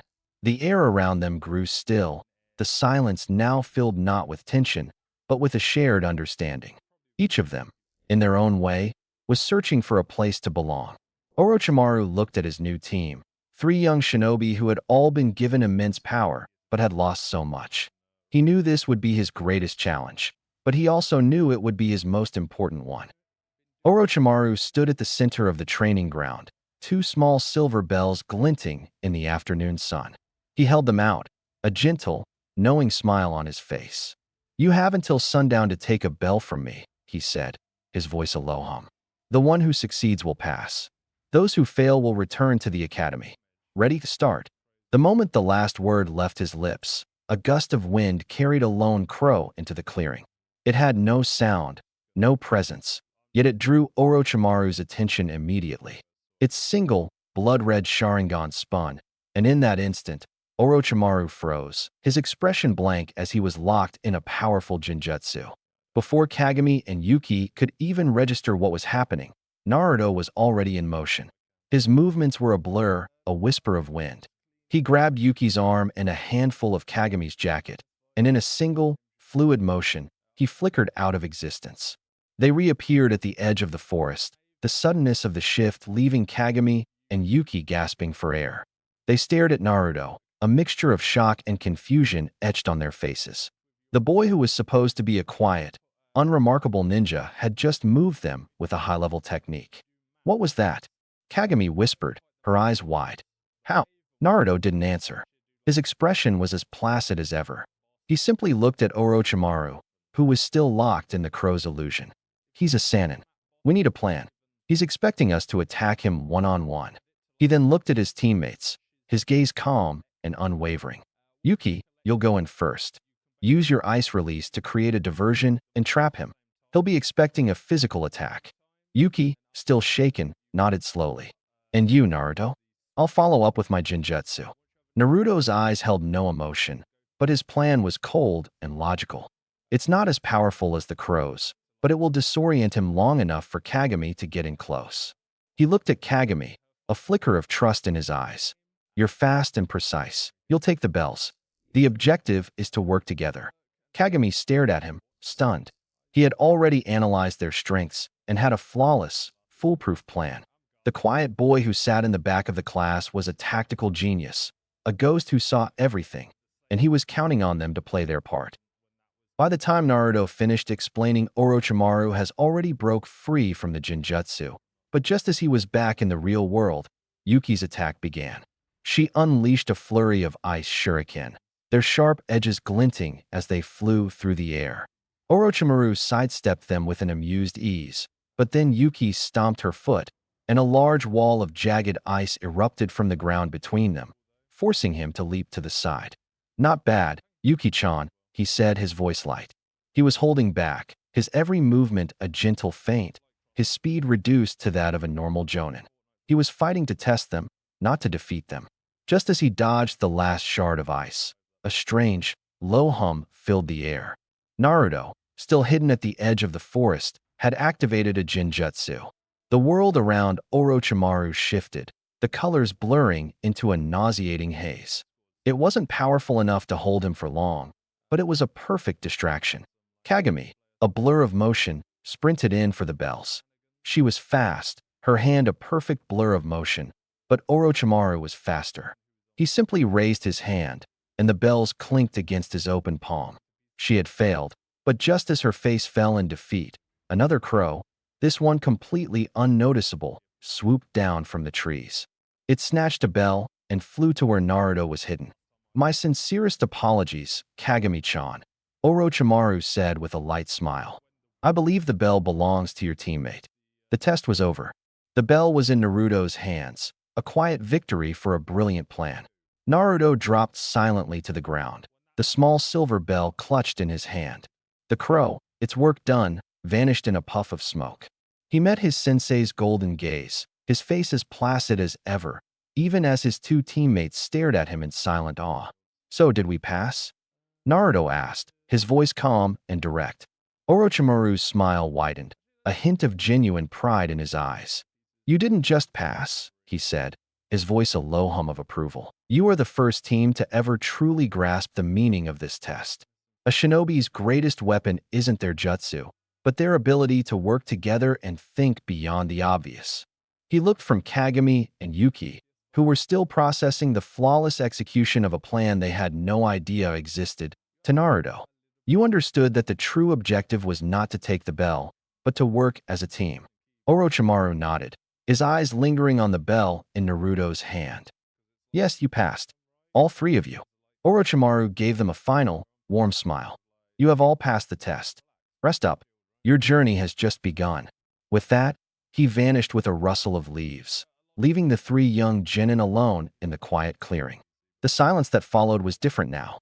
It was no longer filled with the tension of a test, but with the awkwardness of newfound understanding. Yuki fidgeted, her hands clasped in front of her. She took a deep breath, her voice barely a whisper. Would you too, maybe, like to hang out? I could buy you some sweet food." She looked at them, her eyes full of the quiet fear of rejection. Naruto's face, so recently a mask of calm strategy, softened. He saw the genuine, timid hope in her eyes and recognized a loneliness that he had spent years trying to conceal. "Yeah," Naruto said, his voice surprisingly gentle and kind. "I'd like that. Thank you." Kagami stared at Naruto, a new kind of shock settling in. She had just seen him demonstrate tactical genius beyond her comprehension, and now, he was being kind. To her, Naruto had always been just a quiet kid, another face in the crowd. Seeing him offer comfort, without a moment of hesitation, was completely unexpected. She had seen him as an emotionless tactician, but this was a whole new side to him. "Yeah, of course," Kagami said, her voice a little flustered. "Let's go. I know a great dango place." The three of them walked toward the village, the last rays of sunlight casting long shadows behind them.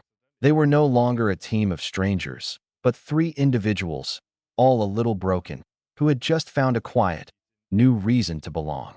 The late afternoon sun cast long, lazy shadows across the streets of Konoha. Team 12, their first mission assigned but not yet started, decided to grab a bite to eat. They found a quiet ramen stand and settled in, the steam from their bowls a warm haze in the cool air. Yuki, clutching her bowl, took a small bite, her eyes wide with simple delight. "It's so sweet," she whispered, her voice barely audible over the clatter of bowls. "I've never had a village with so many sweet things." Kagami, a quiet strength in her posture, ate in silence for a moment before turning her piercing Uchiha gaze on Naruto. "Why?" she asked, her voice direct. Naruto didn't look up from his ramen. He knew what she was asking. It wasn't about the food. It was about him, about the paradox of his genius and his emotional distance. "Why were you like that?" Kagami clarified, her voice softening slightly. "In the academy, you were just a ghost. How could you see everything and know so much, but be so quiet?" Naruto took a sip of his broth, his expression calm. "It's easier to see the whole picture," he said, "when you're not in the middle of it. When you're a part of something, you lose your objectivity. When you're outside of it, you can see things others miss." He didn't say he had been outside of it for his entire life. He didn't have to. The quiet sadness in his eyes said it all. Kagami simply nodded, a new understanding settling over her. Naruto was not an emo kid. He was a strategist who had been given a cruel advantage, years of complete detachment. She looked at Yuki, who was now smiling to herself as she ate. "It's good that you're here, with us," Yuki said quietly, her voice still timid but with a hint of newfound confidence. Naruto's lips curved into a small, almost imperceptible smile. "Yes," he said, "it is." Hashtag reports to the Hokage hashtag. The atmosphere in the Hokage's office was tense and professional. Minato sat behind his desk, his expression a mix of official authority and a deep, personal anxiety. Before him stood the Jonin sensei of the new Genin teams, ready to deliver their reports. First was Itachi Uchiha, his face as calm and expressionless as ever. "Team 7 has passed," he stated, his voice even. Sasuke, Sakura, and Isamu demonstrated excellent teamwork. Their collaboration was efficient and effective. He gave a small, almost imperceptible nod. Sasuke's rivalry with Naruto, while initially a distraction, was a powerful motivator. It is a tool that can be used. Kurenai Yuhi stepped forward next. Team 8 has also passed. Hinata, Kiba, and Shino worked together flawlessly. They used their sensory and tracking abilities to outsmart me. Their teamwork is intuitive and solid. Asuma Sarutobi took a long drag from his cigarette before speaking. Team 10 passed, though not without some encouragement. Choji, Ino, and Shikamaru are a handful, but they prove that the Ino-Shikacho formation is as effective as ever. They passed, reluctantly but surely, after Shikamaru figured out the trick. Then, Kakashi Hitaki, the Hokage's personal student, stepped forward. Team 11 passed, he said simply. Minma and Mito are exceptionally talented, and their control over the Nine-Tails chakra is remarkable. Yakumo Kurama's Jinjutsu abilities are already on a high level.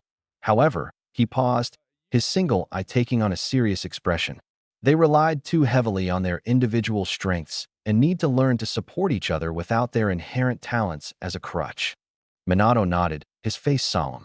He had expected as much. Finally, Orochimaru stepped forward. He stood before the Hokage with a gentle, reassuring smile that made Minato feel a deep sense of relief. Team 12 has also passed, Orochimaru said, his voice a low hum of approval. They are not like the others. They did not just learn the lesson, they perfected it. Naruto Uzumaki is a genius strategist, and he used every tool at his disposal, including a Jinjutsu of his own making, to coordinate his team. Yuki and Kagami trusted his leadership, and in doing so, they not only took a bell, but they proved their mettle as a team. Minato's heart swelled with a quiet pride he hadn't felt in years. He saw in Orochimaru's report the tangible result of his son's painful journey. He had been so worried, but hearing it from Orochimaru, a man who had navigated a similar darkness, made it real. "I have already begun analyzing Yuki's unique bloodline, and Kagami is a brilliant mind," Orochimaru continued. "But it is Naruto who is the true strategist. I believe his potential is even greater than we first thought." Minato offered a small, sincere smile. "Thank you, Orochimaru," he said, his voice filled with gratitude. "I'm glad you're here to guide them." Hashtag at family dinner hashtag. The day was a whirlwind of meetings and reports. Minato, tired from a long day in the Hokage's office, finally arrived home. As he stepped through the door, the sounds of his family filled the air. He found Kushina in the kitchen, her face a mask of loving pride as she listened to Minma and Mito's boisterous retelling of their bell test. And then Kakashi-sensei said he was so impressed with our teamwork. Minma boasted, his voice loud and full of youthful pride. He said we were the best team in the class. "That's wonderful, my little man," Kushina said, beaming, her hands a blur as she chopped vegetables for dinner. "I knew you would be brilliant." Mito nodded eagerly. Kakashi-sensei said we were a natural fit. We passed with flying colors. Minato smiled, a genuine sense of pride in his heart. He was happy for them. But as his gaze moved away from the kitchen, his smile faded. Naruto was in the living room, a quiet, solitary figure. He was sitting on the floor, staring out the window, his expression placid and unreadable. He wasn't being ignored, not intentionally. He was simply a presence that didn't demand attention. He was an easy part of the room to forget. The scene was a stark, brutal contrast to the one Minato had just heard in the office. Minma and Mito's so-called perfect teamwork was a lie built on their own youthful ignorance, and their celebration was loud and effortless. Naruto's victory, a true masterpiece of strategic genius and emotional control, was completely silent. Minato stood in the doorway, the weight of his son's separate realities crashing down on him. One was a part of the vibrant, loving family, and the other, the quiet genius, was still alone. The sight was a painful reminder of his own failure. The sounds of a happy, bustling family dinner filled the air, but as Minato stepped through the door, a sudden silence fell. He stood in the entryway, his hands clenched into fists at his sides, his expression a mix of weary disappointment and a profound sadness. "What's this I hear about you two having a perfect teamwork?" he asked, his voice calm, but with a razor-sharp edge. Minma and Mito's cheerful expressions froze. They looked at their father, their youthful pride still shining brightly. "Kakashi-sensei said so." Minma blurted out, a hint of defiance in his voice. "He said we passed with flying colors." "He said you passed," Minato corrected, his gaze unwavering. He looked from his children to the quiet figure of Naruto, sitting alone in the living room. "He said you passed despite your reliance on your own natural talent. He said your teamwork was lacking." Kushina, who had been listening from the kitchen, slowly turned, her hands still. She saw the truth in Minato's eyes. "You too," Minato continued, his voice heavy with a deep sadness, "have always had everything handed to you. You've always had each other, and you've always had me and your mother. But Naruto, he had to earn everything. And he earned a victory far more profound than either of you." He gestured to Naruto, his face a silent, broken testament to his own failure. "While you were relying on your natural talent, your brother was figuring out how to beat a Sannin in under an hour. He didn't brag about it. He didn't make a scene. He just did it."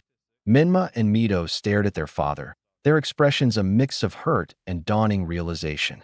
The hollow victory they had so proudly claimed was exposed as a lie. They had passed, but their brother had won. And for the first time in their lives, they saw a shadow of the boy who had always sat so silently in their midst.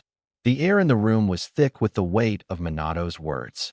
Minma and Mito stood in stunned silence, their youthful arrogance shattered by the brutal honesty of their father's assessment. But before they could speak, Kushina stepped forward, her hands clenched at her sides.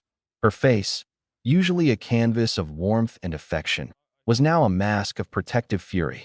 "That's enough, Minato," she said, her voice a low, dangerous rumble. "They are children. They are not you, and they are not him."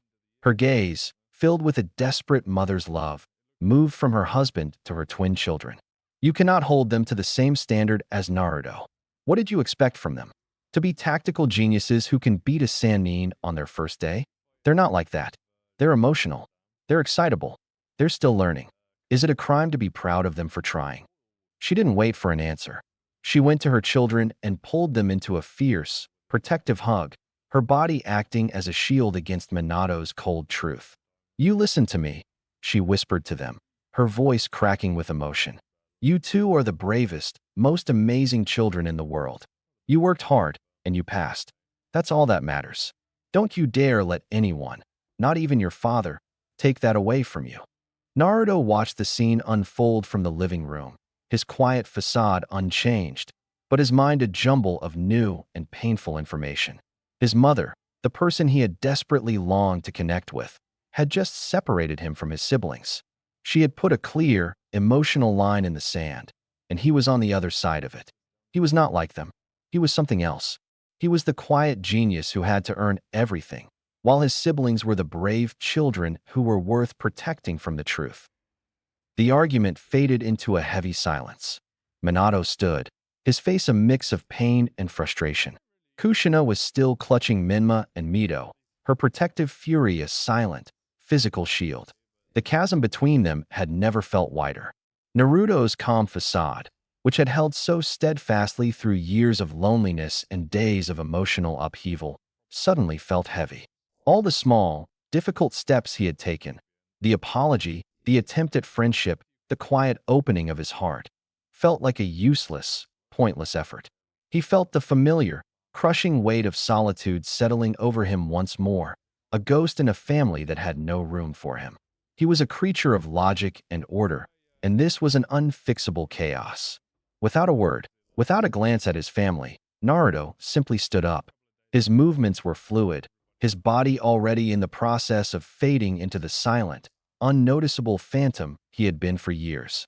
He turned his back on the dinner table, on the family he had so desperately tried to connect with, and began to walk toward the front door. But luck was not on his side.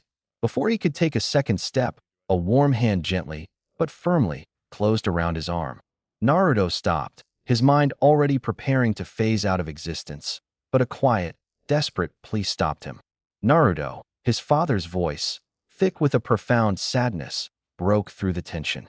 Minato's eyes were filled with a raw, paternal sorrow.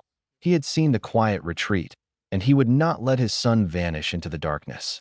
Not again. Naruto stood still for a moment, the weight of his father's hand on his arm a beacon of the connection he so desperately craved. But it was too late. His mother's words had been a final, crushing blow, and the fragile bridge he had been building to his family had been destroyed. He looked at the hand on his arm, and with a quiet, sorrowful gentleness, he gently brushed it off. His action was not one of defiance, but of weary, soul-crushing exhaustion. It was a silent admission that he had no more fight left. Before Minato could speak, Naruto's body flickered, disappearing without a single hand seal, a testament to his silent mastery. He was simply gone, leaving behind a profound, aching void. Minato stood frozen, his hand still suspended in the air. The emptiness where his son had been was a cold, brutal reality. He turned slowly, his eyes meeting Kushina's. There was no anger in his gaze, only a deep, heartbreaking sorrow. The look was a silent accusation, a question that hung in the air like smoke. "Look at what you've done." Kushina's fierce, protective defiance crumbled. She saw the full weight of her husband's words, not as an insult, but as a painful truth.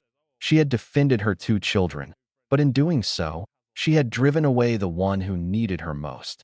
The realization hit her like a physical blow, and her face, once filled with a mother's fury, was now a mask of pure, unadulterated devastation. The air was thick with a silence more deafening than any shouting. Minato stood, his hand still hovering in the air, a testament to the boy who had just vanished. His face was a mask of disappointment and sorrow. Kushina was no longer the fierce, protective mother. Her hands, which had so fiercely gripped her children, now hung limp at her sides. She stared at the empty space where Naruto had been, her eyes wide and filled with a raw, agonizing regret. "Minato," she whispered, her voice a small, broken sound. "What did I do? Why did he leave?" Minato's gaze was not angry, but filled with a profound, weary sadness. He saw the pain in her eyes, and he knew it was a pain he couldn't take away. He sighed, a deep, tired sound that seemed to carry the weight of years of silent hurt. "He's been doing it for years, Kushina," he said, his voice quiet. "He's a ghost. He learned to become one because it was easier than facing the truth of his solitude." He looked at her, and she saw the sorrow in his eyes. "You didn't do anything wrong, my love. You were just a mother, protecting her children." He turned to Menma and Mito, their youthful defiance replaced by fear and confusion. "Your brother," he said, his voice heavy, "just chose a life of solitude over the possibility of pain.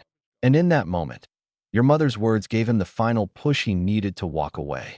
The family stood there, a portrait of quiet devastation. The celebration had turned into a funeral, and the person they were mourning was a boy who was still alive, but had just silently chosen to disappear. The night was a silent, forgiving blanket. Naruto sat alone on the grass of the Team 12 training ground, his hands resting on his knees, his face turned toward the moon. He was not angry. He was simply tired. The argument, the hurt, the broken silence, it all felt so heavy, so exhausting. He thought of the years, the countless nights he had sat alone in his room, watching from his window as his family celebrated without him. The birthdays they had forgotten, the holidays they had not shared. He had been a ghost in his own home, and they were so caught up in their own lives, in their own easy affection, that they never even noticed he was missing. He thought of his achievements, his years of quiet, brutal training, his mastery of the body flicker without seals, his strategic genius, his ability to outwit a Sannin within an hour. He had done it all for himself, for the silent, burning desire to prove that he was real. But at dinner, it meant nothing. His victory was a hollow, silent thing that paled in comparison to the loud, empty triumph of his siblings. And most of all, he thought of the pain. The deep, aching pain of being unseen. He had finally, painfully, tried to show them who he was, to open up a crack in his armor, and in return, his mother had built a wall between them. She had chosen them. It wasn't about malice or neglect. It was simply a matter of a deep, unconscious habit. He was a puzzle she didn't know how to solve, so she simply went to the ones who were easy to love. Naruto closed his eyes, a single, silent tear escaping to trace a path down his cheek. He was alone, not in a physical sense, but in a way that was far more profound. And for the first time, the loneliness didn't feel like a punishment. It felt like a simple, undeniable truth. Hashtag with Naruto hashtag. A gentle hum of chakra was the first thing Naruto felt. He had felt the presence for a few moments, a quiet, hesitant signature moving toward him in the darkness. He knew who it was, and the recognition brought a new, quiet layer of calm to his weary mind. "You know I can feel you, right?" Naruto said, his voice a low, tired murmur that was barely a whisper in the silent night. A surprised voice came from the darkness. It was Yuki. "Really?" she asked, a note of awe in her tone. She slowly, cautiously, walked into the clearing, her form a pale silhouette in the moonlight. "Why are you here anyways? Isn't it too late?" Yuki sat beside him on the cold grass, her movements as quiet as a falling leaf. "I couldn't sleep," she said, her voice filled with a familiar, painful honesty. "It felt lonely. What about you?" "I just wanted to be somewhere alone," Naruto said, his voice a low, tired murmur. Yuki's eyebrow raised, a flicker of confusion on her face. Her voice was as soft as a whisper. "But you're not alone now," she said, her eyes searching his face in the darkness. "Why did you want to be alone?" "It's easy," Naruto replied, his voice a low, tired murmur. Yuki's eyes widened, her expression filled with a raw, painful honesty. "But I'm alone, and it hurts," she countered, the words a quiet protest against his simple logic. Naruto's gaze softened. He looked at her, and for the first time, he saw a mirror of his own pain. He had always been so rational about his isolation, so clinical, but her words were a simple, undeniable truth. "I know," he said, his voice now a low whisper, filled with a sadness he rarely allowed himself to show. "It's easy to be alone. You just are. But it's hard to be invisible. To be in a room full of people and feel like you're not even there. That's what hurts." Yuki was silent for a long moment, her brow furrowed in confusion. The words invisible and unseen were foreign concepts to her. She had been exiled, hurt, and abandoned. Her pain was loud and brutal, a physical presence. "What do you mean, invisible?" she asked, her voice small and filled with a genuine bewilderment. "How can you be invisible?" Naruto took a deep, shuddering breath, the first truly emotional act he had allowed himself all night. The calm, logical walls he had built around his heart began to crumble in the face of her honest confusion. "You can be in a room with your family," he began, his voice a low, tired murmur, "and watch as they laugh and talk and celebrate without you. You can watch your parents praise your siblings for things you did better, but you just aren't there. They're not bad people.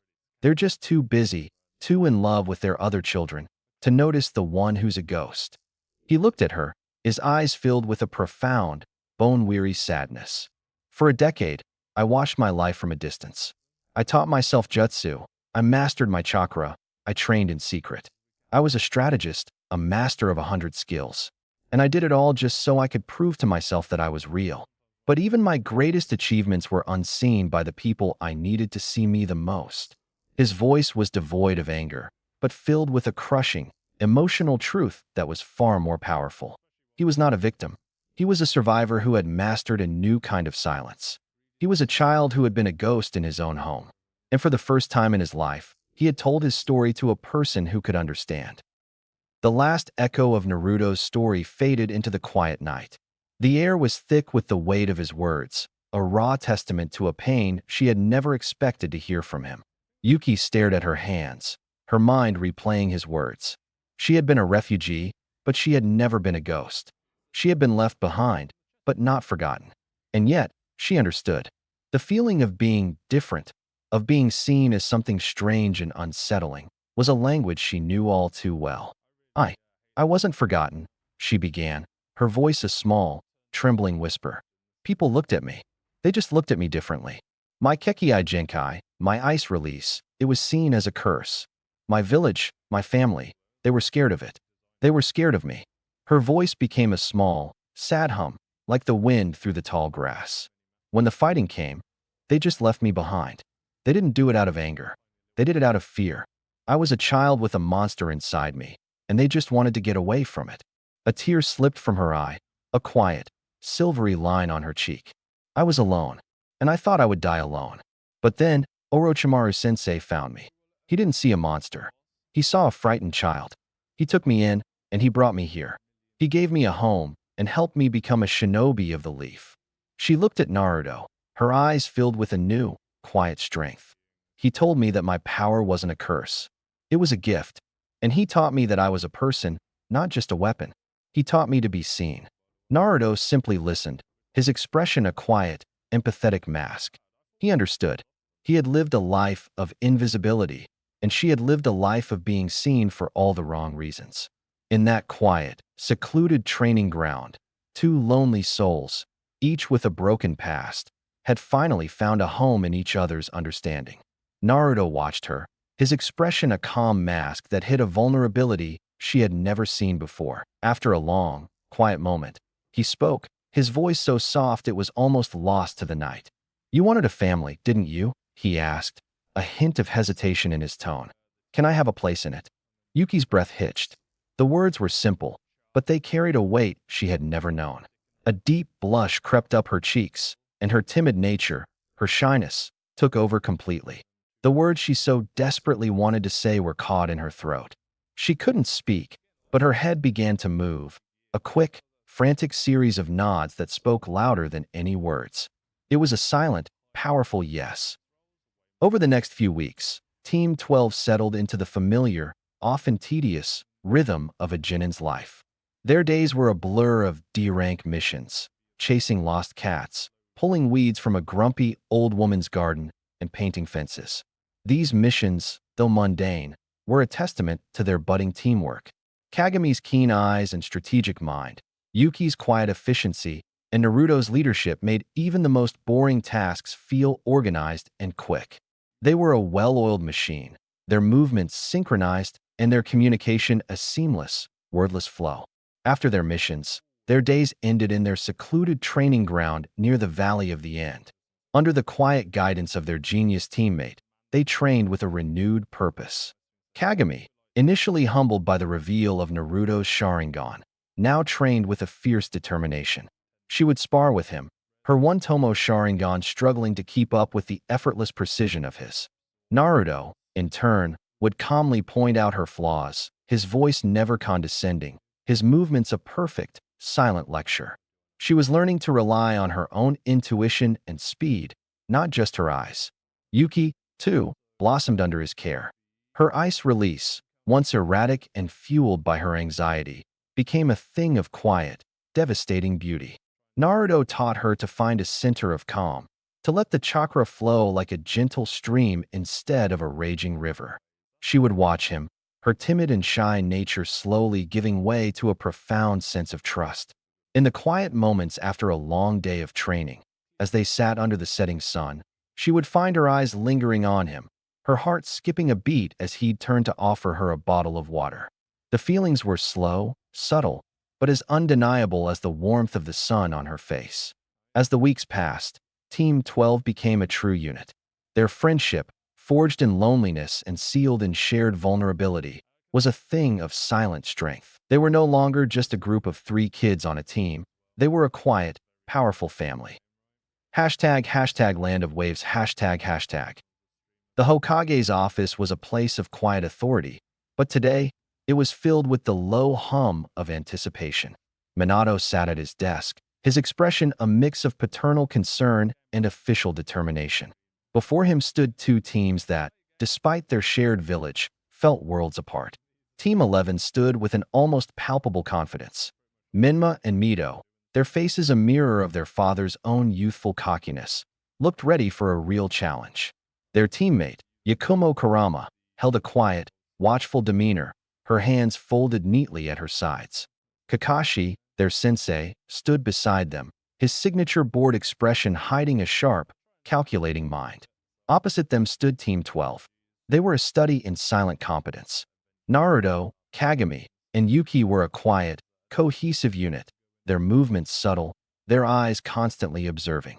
Orochimaru stood behind them, a gentle, almost grandfatherly smile on his face that did little to hide the powerful chakra simmering just beneath the surface.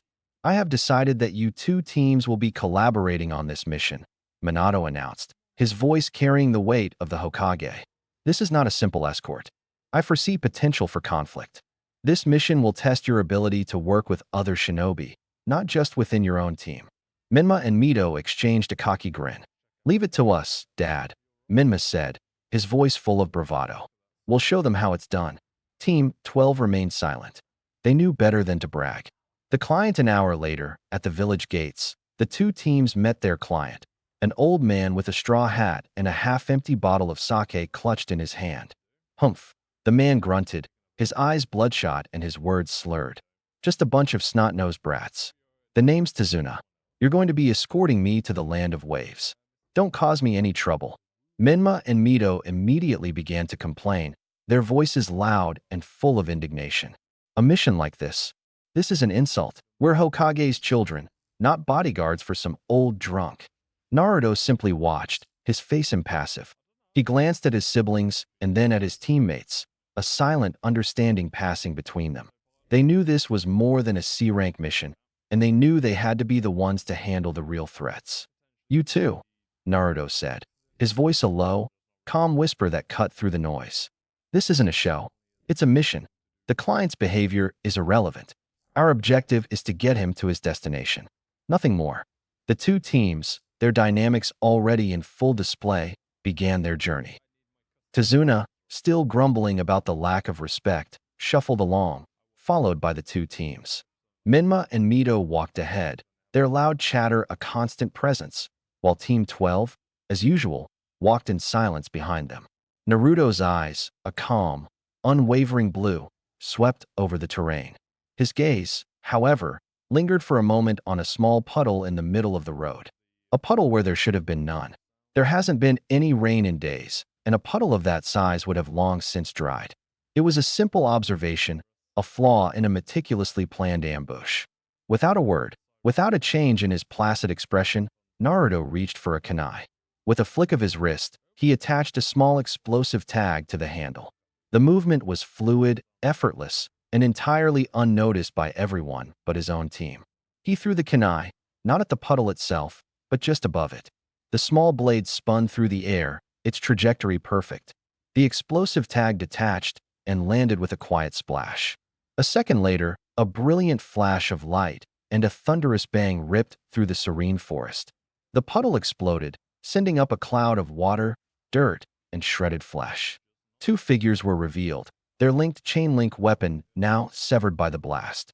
The Demon Brothers, caught completely off guard by the unexpected attack, were torn apart by the explosion. Their bodies hit the ground in a spray of blood and shredded cloth. A stunned silence fell over the group. Kakashi, whose Sharingan had been just a moment too slow, stared at the carnage, his eye wide with a mixture of shock and a chilling respect. Minma and Mito were frozen, their faces pale with a combination of fear and awe. What was that? Minma yelled, his voice cracking. Naruto, completely unfazed, simply walked to Tazuna. The mission is no longer a C rank, he said, his voice as calm as ever. The client is a liar. The explosion and the subsequent silence had ripped the mask off the C rank mission. The blood and torn clothing of the Demon Brothers were a grim reality, a far cry from chasing lost cats. Tazuna, the bridge builder, was now trembling, his face ashen with terror. You knew? Tazuna stammered, staring at the shattered remains of the assassins. How did you know? Naruto simply looked at him, his face impassive. A puddle when there shouldn't be one, he said, his voice flat. It's an amateur mistake. But the fact that they were here means you lied about the mission. Tazuna, seeing no way out, sagged in defeat. He took a long, shaky breath and began to tell his story. He spoke of Gato, the ruthless shipping magnate who had taken over the land of waves. He told them of the poverty, the starvation, and the fear. The bridge he was building was their only hope for freedom, and Gato had hired ninja to stop him. He had lied about the mission rank, hoping a C-rank escort would be enough protection. A new tension settled over the two teams. Minma and Mito looked at each other, their youthful pride replaced by a solemn, serious look. Kakashi-sensei, Minma said, his voice now devoid of its usual arrogance. We need to continue the mission. This isn't just a mission anymore. It's about saving a village. He's right, Mito added, her eyes filled with a new, fiery resolve. We can handle it. This is a real challenge, and we're not going to back down just because it got a little harder. Kakashi watched them, a flicker of pride in his visible eye. He then looked at Team 12. Naruto simply gave him a small, silent nod, a look that said they had already decided. Very well, Kakashi said, a hint of a smile on his face. The mission is a go, but be warned, from this moment on, we're in enemy territory. As they were about to reach land of waves, the air grew cold. A dense, unnatural mist began to roll in, swallowing the forest and blanketing the road in a thick, wet shroud. It was the kind of mist that stole the very sound from the air, a silent predator in itself. The genin felt a prickle of unease, their senses on high alert. This was no ordinary fog.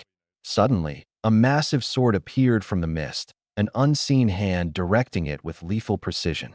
The broad blade, known as the Kubikurabocho, was aimed directly at Kakashi's neck.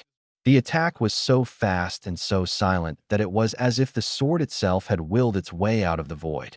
This was no brute force. This was a master assassin.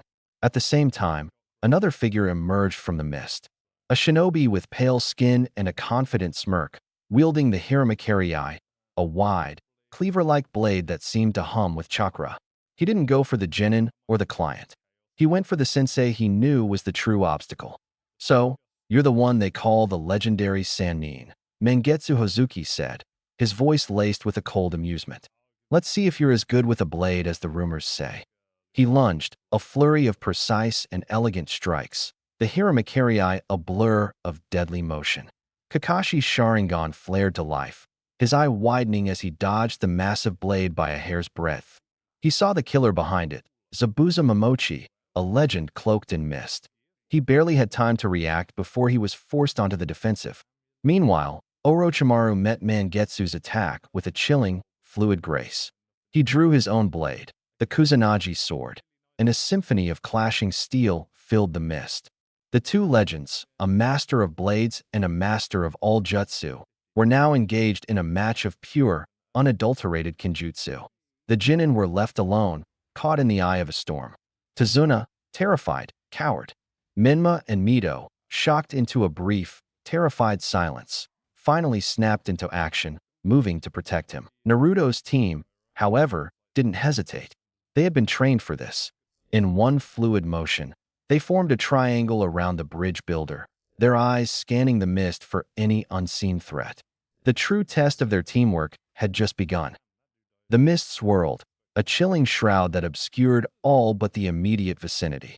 Haku, a blur of motion, lunged directly at Tazuna. But a voice, cold and calm, cut through the air. A beautiful mask can hide a truly frightening darkness, Naruto said, his Sharingan flaring to life. Haku responded in kind, a flurry of ice-infused Senbon needles raining down on Naruto. The attack landed, hitting their mark with a dull thud. But Naruto's body didn't fall. Instead, it dissolved into a flock of crows that swirled and cawed, surrounding Haku. The crows weren't just a physical defense. They were an assault on the mind, attempting to lock Haku in a powerful Jinjutsu. Haku, however, was a master of evasion. He sensed the illusion, and with a burst of pure speed, he leaped away, leaving the crows to disperse harmlessly. He landed on a tree branch, and a dozen more Senbon flew from his hands, their glint a cold promise of death. But when they reached Naruto's last known location, he was gone. Behind you, was all Haku heard. He didn't even have time to turn his head as a powerful fist connected squarely with his jaw. The blow was not just a hit, but a physical demonstration of raw force. Haku was sent skidding back, crashing into the water with a heavy splash. At that exact moment, Orochimaru's fight with Mangetsu came to a grinding halt. Mangetsu, having seen Haku's quick defeat and having felt the sheer, insurmountable power of a Sannin, knew the battle was lost. He saw the cold, murderous intent in Orochimaru's eyes, and he knew there was no victory to be found. With a silent nod to Zabuza, he retreated into the mist, a master of the seven swords unwilling to die in a losing battle. Zabuza, seeing his primary target's bodyguard defeated and his backup fleeing, made the only logical choice. He used his mist body flicker to disappear without a trace, taking the defeated Haku with him. The mist dissipated, revealing a silent, exhausted battlefield. Kakashi stood there, his left arm hanging limp, a deep cut on his shoulder. He was panting heavily, his Sharingan still spinning with a tired, weary light. He was battered, but alive. Team 11 and 12, shaken and silent, looked at their wounded sensei. They had won, but they had also come to understand a harsh truth. Their journey had only just begun. The mist had finally cleared, leaving behind a cold, damp silence. The air was thick with the scent of wet earth and blood. Orochimaru walked out of the forest, his movements fluid and graceful, as if the grueling battle with Mangetsu had been nothing more than a light sparring session. A small, thin line of blood ran from the corner of his mouth, the only sign of the hard-fought match. His golden eyes, calm and calculating, surveyed the scene. He first went to Kakashi, whose exhausted frame was propped against a tree, his left arm hanging limp. "Are you all right, Kakashi?" Orochimaru asked, his voice a low hum. He inspected the deep cut on Kakashi's shoulder with a quiet, medical detachment. That was a serious wound. A formidable foe, indeed. Zabuza has a talent for the blade.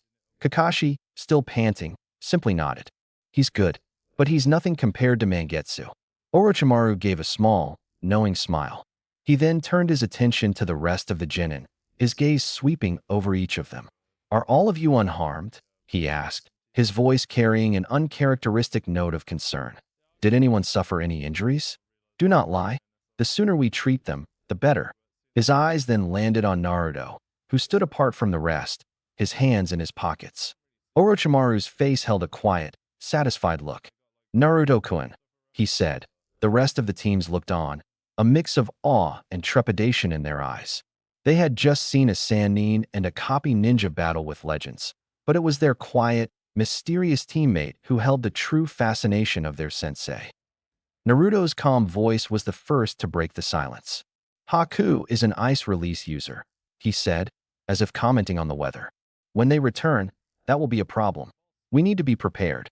Minma and Mito stared at him, their faces a mix of confusion and awe. The arrogance they had carried for so long was completely gone, replaced by a humbling silence. Minma was the first to speak.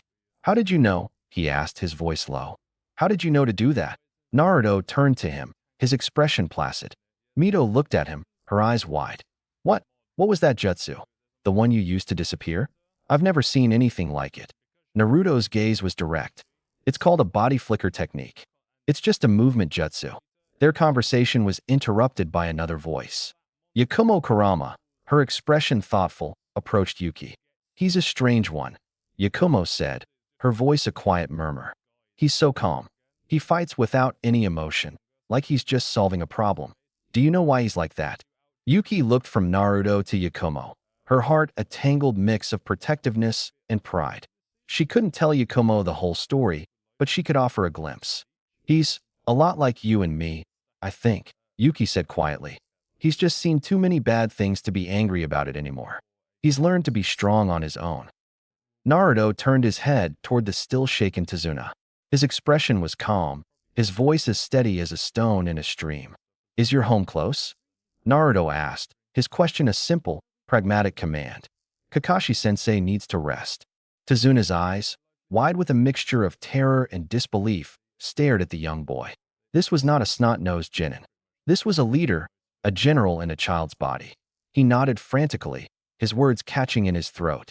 It's just past the forest. he stammered, pointing a trembling hand toward the path. My village, it's just a few more hours from here. The others watched the interaction in stunned silence. Minma and Mito, so used to taking command, found themselves standing quietly, unable to question Naruto's quiet authority. Kakashi, propped up by Orochimaru, gave a small, weary smile. He saw the shift in his student's brother, the boy who had just gone from quiet genius to a natural leader. This was more than just a mission.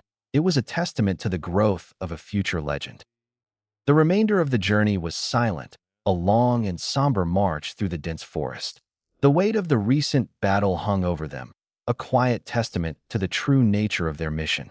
As the light began to fade, they finally came to a small, humble home on the outskirts of a sleepy village. Naruto's calm voice was the only one that broke the quiet. "We're here, Tazuna-san." A woman in her late 20s, beautiful with a gentle, kind face, opened the door. Her eyes, filled with worry, immediately found her father, and with a gasp of relief, she rushed out to embrace him. "Father," she cried, her voice a mix of profound relief and concern. "Are you all right? I was so worried." Tazuna, exhausted but profoundly relieved, hugged her back. "I'm fine, my dear Tsunami. These fine shinobi, they saved my life." Tsunami looked at the group, her gaze settling on the wounded Kakashi and the weary Jinin. "Please," she said, her voice filled with gratitude, "come in. You must be exhausted. You are all welcome here." Inside the warmth of Tazuna's home, the air was heavy with unspoken words. While Orochimaru's hands glowed with the green of a medical jutsu, working on Kakashi's deep shoulder wound, the three Jinin sat in the living room.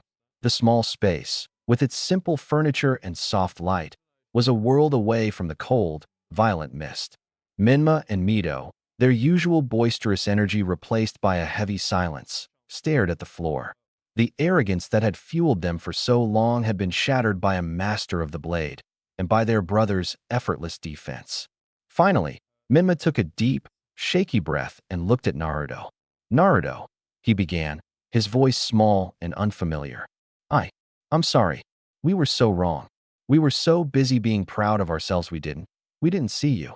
Mito, her eyes shining with unshed tears, nodded. "You saved us," she whispered. "You were right the whole time. You're the one who knew what was happening, and you're the one who—" She trailed off, unable to find the words to describe what he had just done. Naruto listened, his expression placid. He did not look at them with anger or bitterness. He just looked tired.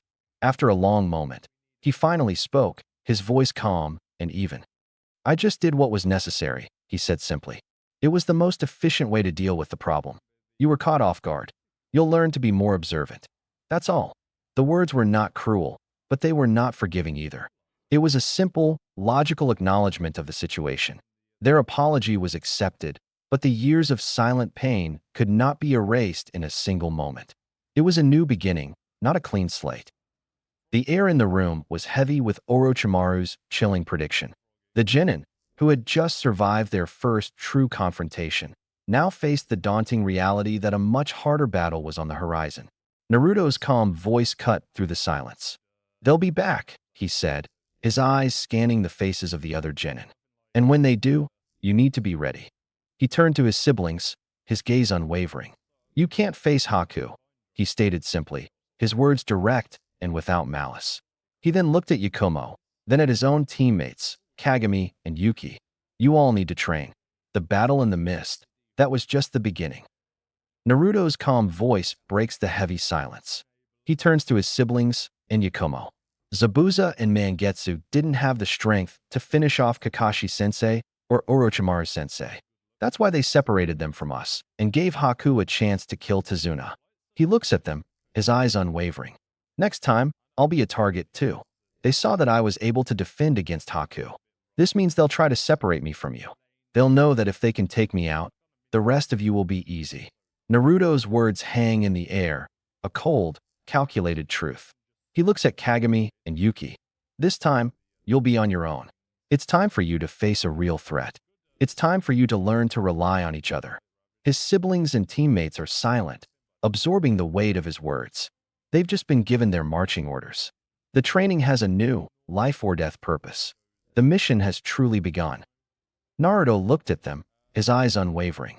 He took a breath, the air in the room thick with tension, and laid out his plan in a calm, clear voice.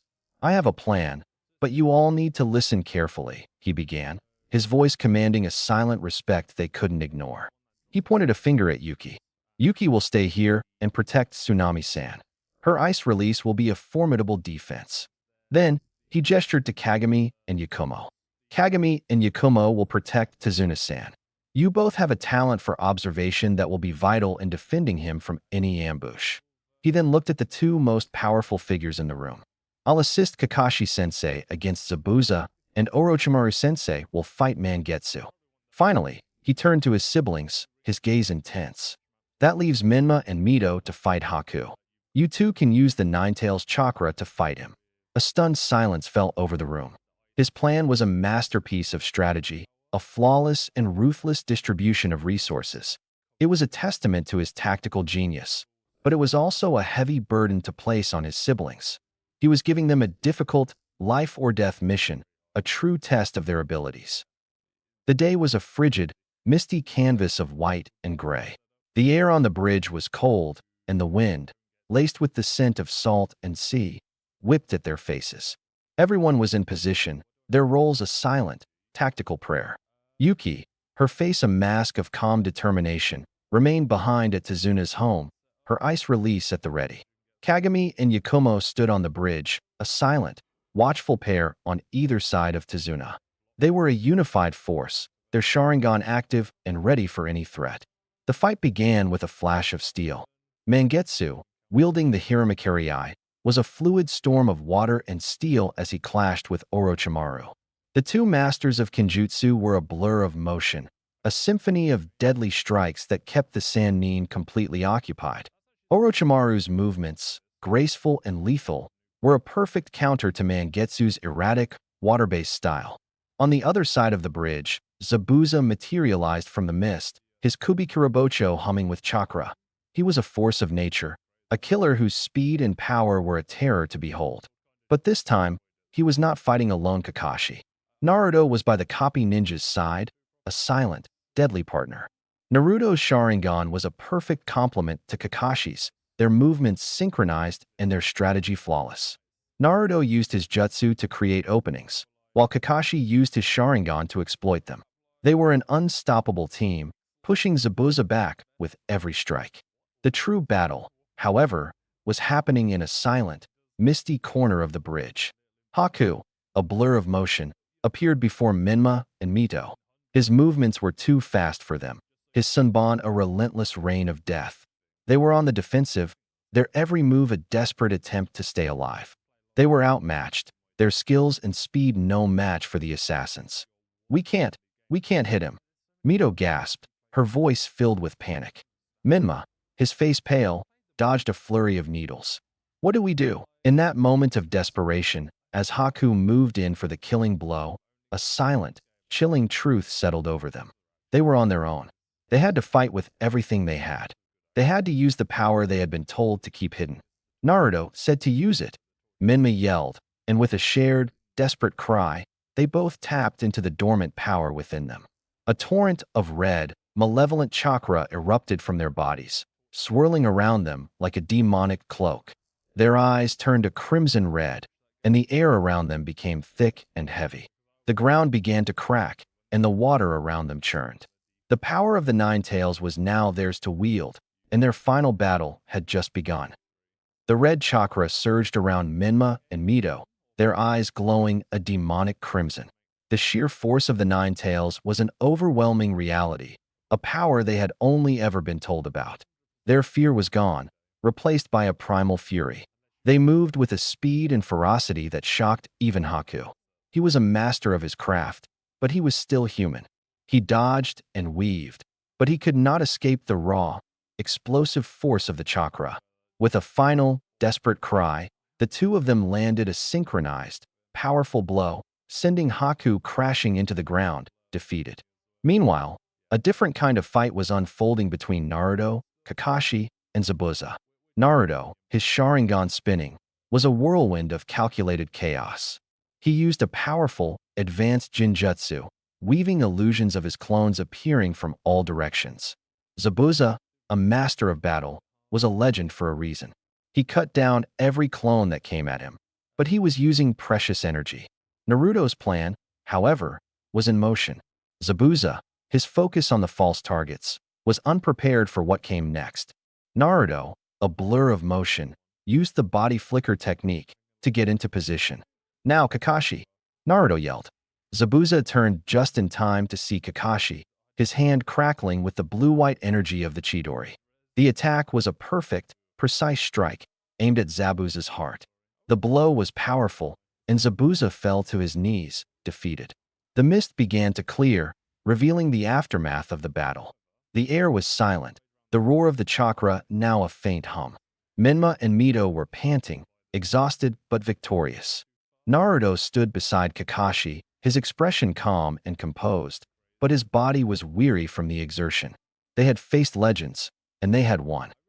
The air was still, the final echoes of the battle against the ninja assassins fading into a chilling silence. The shinobi stood on the bridge, battered and exhausted, their victory a hollow, fragile thing. Kakashi was on his knees, panting, and Menma and Mito's chakra cloaks were still faintly glowing. They had won, but they had paid a steep price. Just as the silence settled, a sound of heavy footsteps and loud, drunken laughter echoed from the shore. A short, corpulent man with a ridiculous, smug grin appeared, followed by 100 men armed with clubs, swords, and whatever else they could find. Gato had arrived, and he was ready to collect his prize. He looked at the weary shinobi, his eyes filled with a cruel, triumphant glee. "So, you defeated them, did you?" he cackled. "It doesn't matter. They were just the warm-up. Now that you're exhausted, you're mine. Kill them all, boys." The bandits, a loud, disorganized mob, began to cheer, their faces filled with a savage hunger. The shinobi, however, were terrified. They had no chakra left. They had no strength left. 100 untrained men were a more dangerous threat now than a master assassin. But Naruto's face remained calm. His eyes, though tired, were clear and calculating. He stepped forward, putting himself in front of the others, and looked at Gato with an unwavering stare. "You're making a mistake," Naruto said, his voice quiet but commanding. "Your plan is flawed." Gato laughed, a booming, arrogant sound. "Flawed? I have an army. You're nothing but a bunch of tired brats. I'm going to kill you all and finish what Zabuza couldn't." "You didn't hire an army to kill us," Naruto stated, his tone as cold and hard as steel. "You hired them because you're a coward who's afraid of dying alone. Now, you have 100 mouths to feed and no money to pay them. The moment you die, this army will have no one to pay them, and they'll scatter like roaches. And all of them know who is the cause of all their problems. You." A chilling quiet settled over the bridge. Gato's cocky grin vanished. He looked at his army, and for the first time, he saw 100 faces that were no longer obedient, but filled with a new, dangerous hunger. And for the first time, he saw not a group of children, but a genius who had just turned his own men against him. The air on the bridge was a live wire. Gato's face, once full of a triumphant glee, was now pale with a growing, profound terror as he watched his own men turn on him. But before the bandits could act on their newfound rage, a new presence emerged from the mist. It was Mangetsu Hozuki, his body showing a few minor cuts, his face a mask of cold, murderous fury. He had been defeated by a Sannin, but now he was faced with a mob who had betrayed him and a cowardly man who had hired him for a suicide mission. "You hired a ninja." Mangetsu's voice was a low, chilling whisper that cut through the silence. "But you didn't think a ninja would have a code of honor. You betrayed us. You sent me and Zabuza-san to our deaths. Now, you will learn the cost of your arrogance." Mangetsu raised the Hiramakiri, its twin blades humming with a dark, vengeful chakra. He didn't waste time with words. He was a force of pure, silent devastation.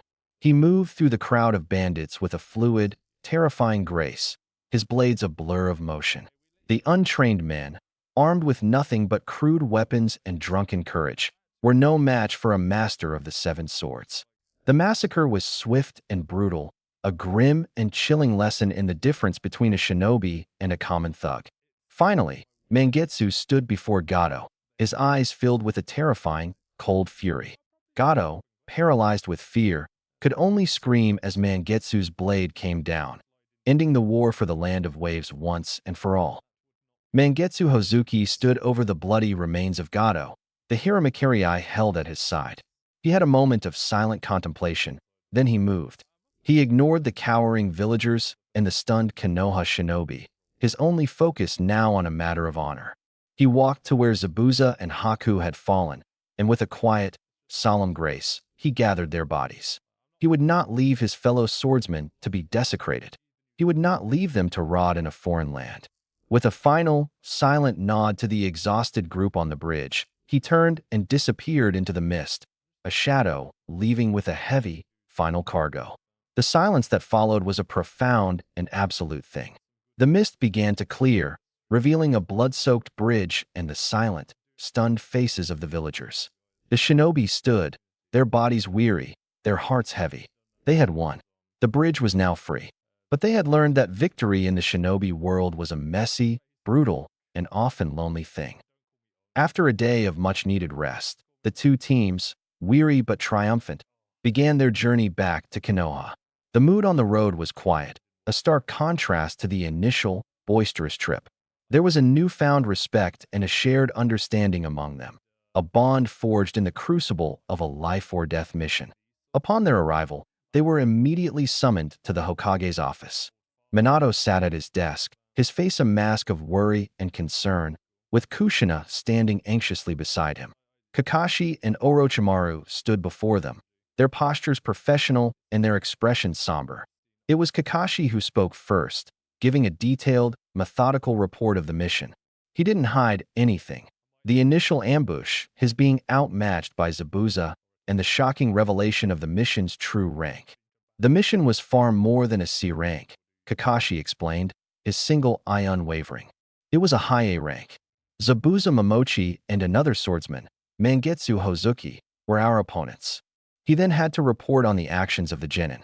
He spoke of Menma and Mito's courage, their use of the Nine-Tails chakra to overcome Haku, and of Naruto's swift and brutal efficiency against the first assassins. Naruto was able to detect the ambush immediately and ended it before it began.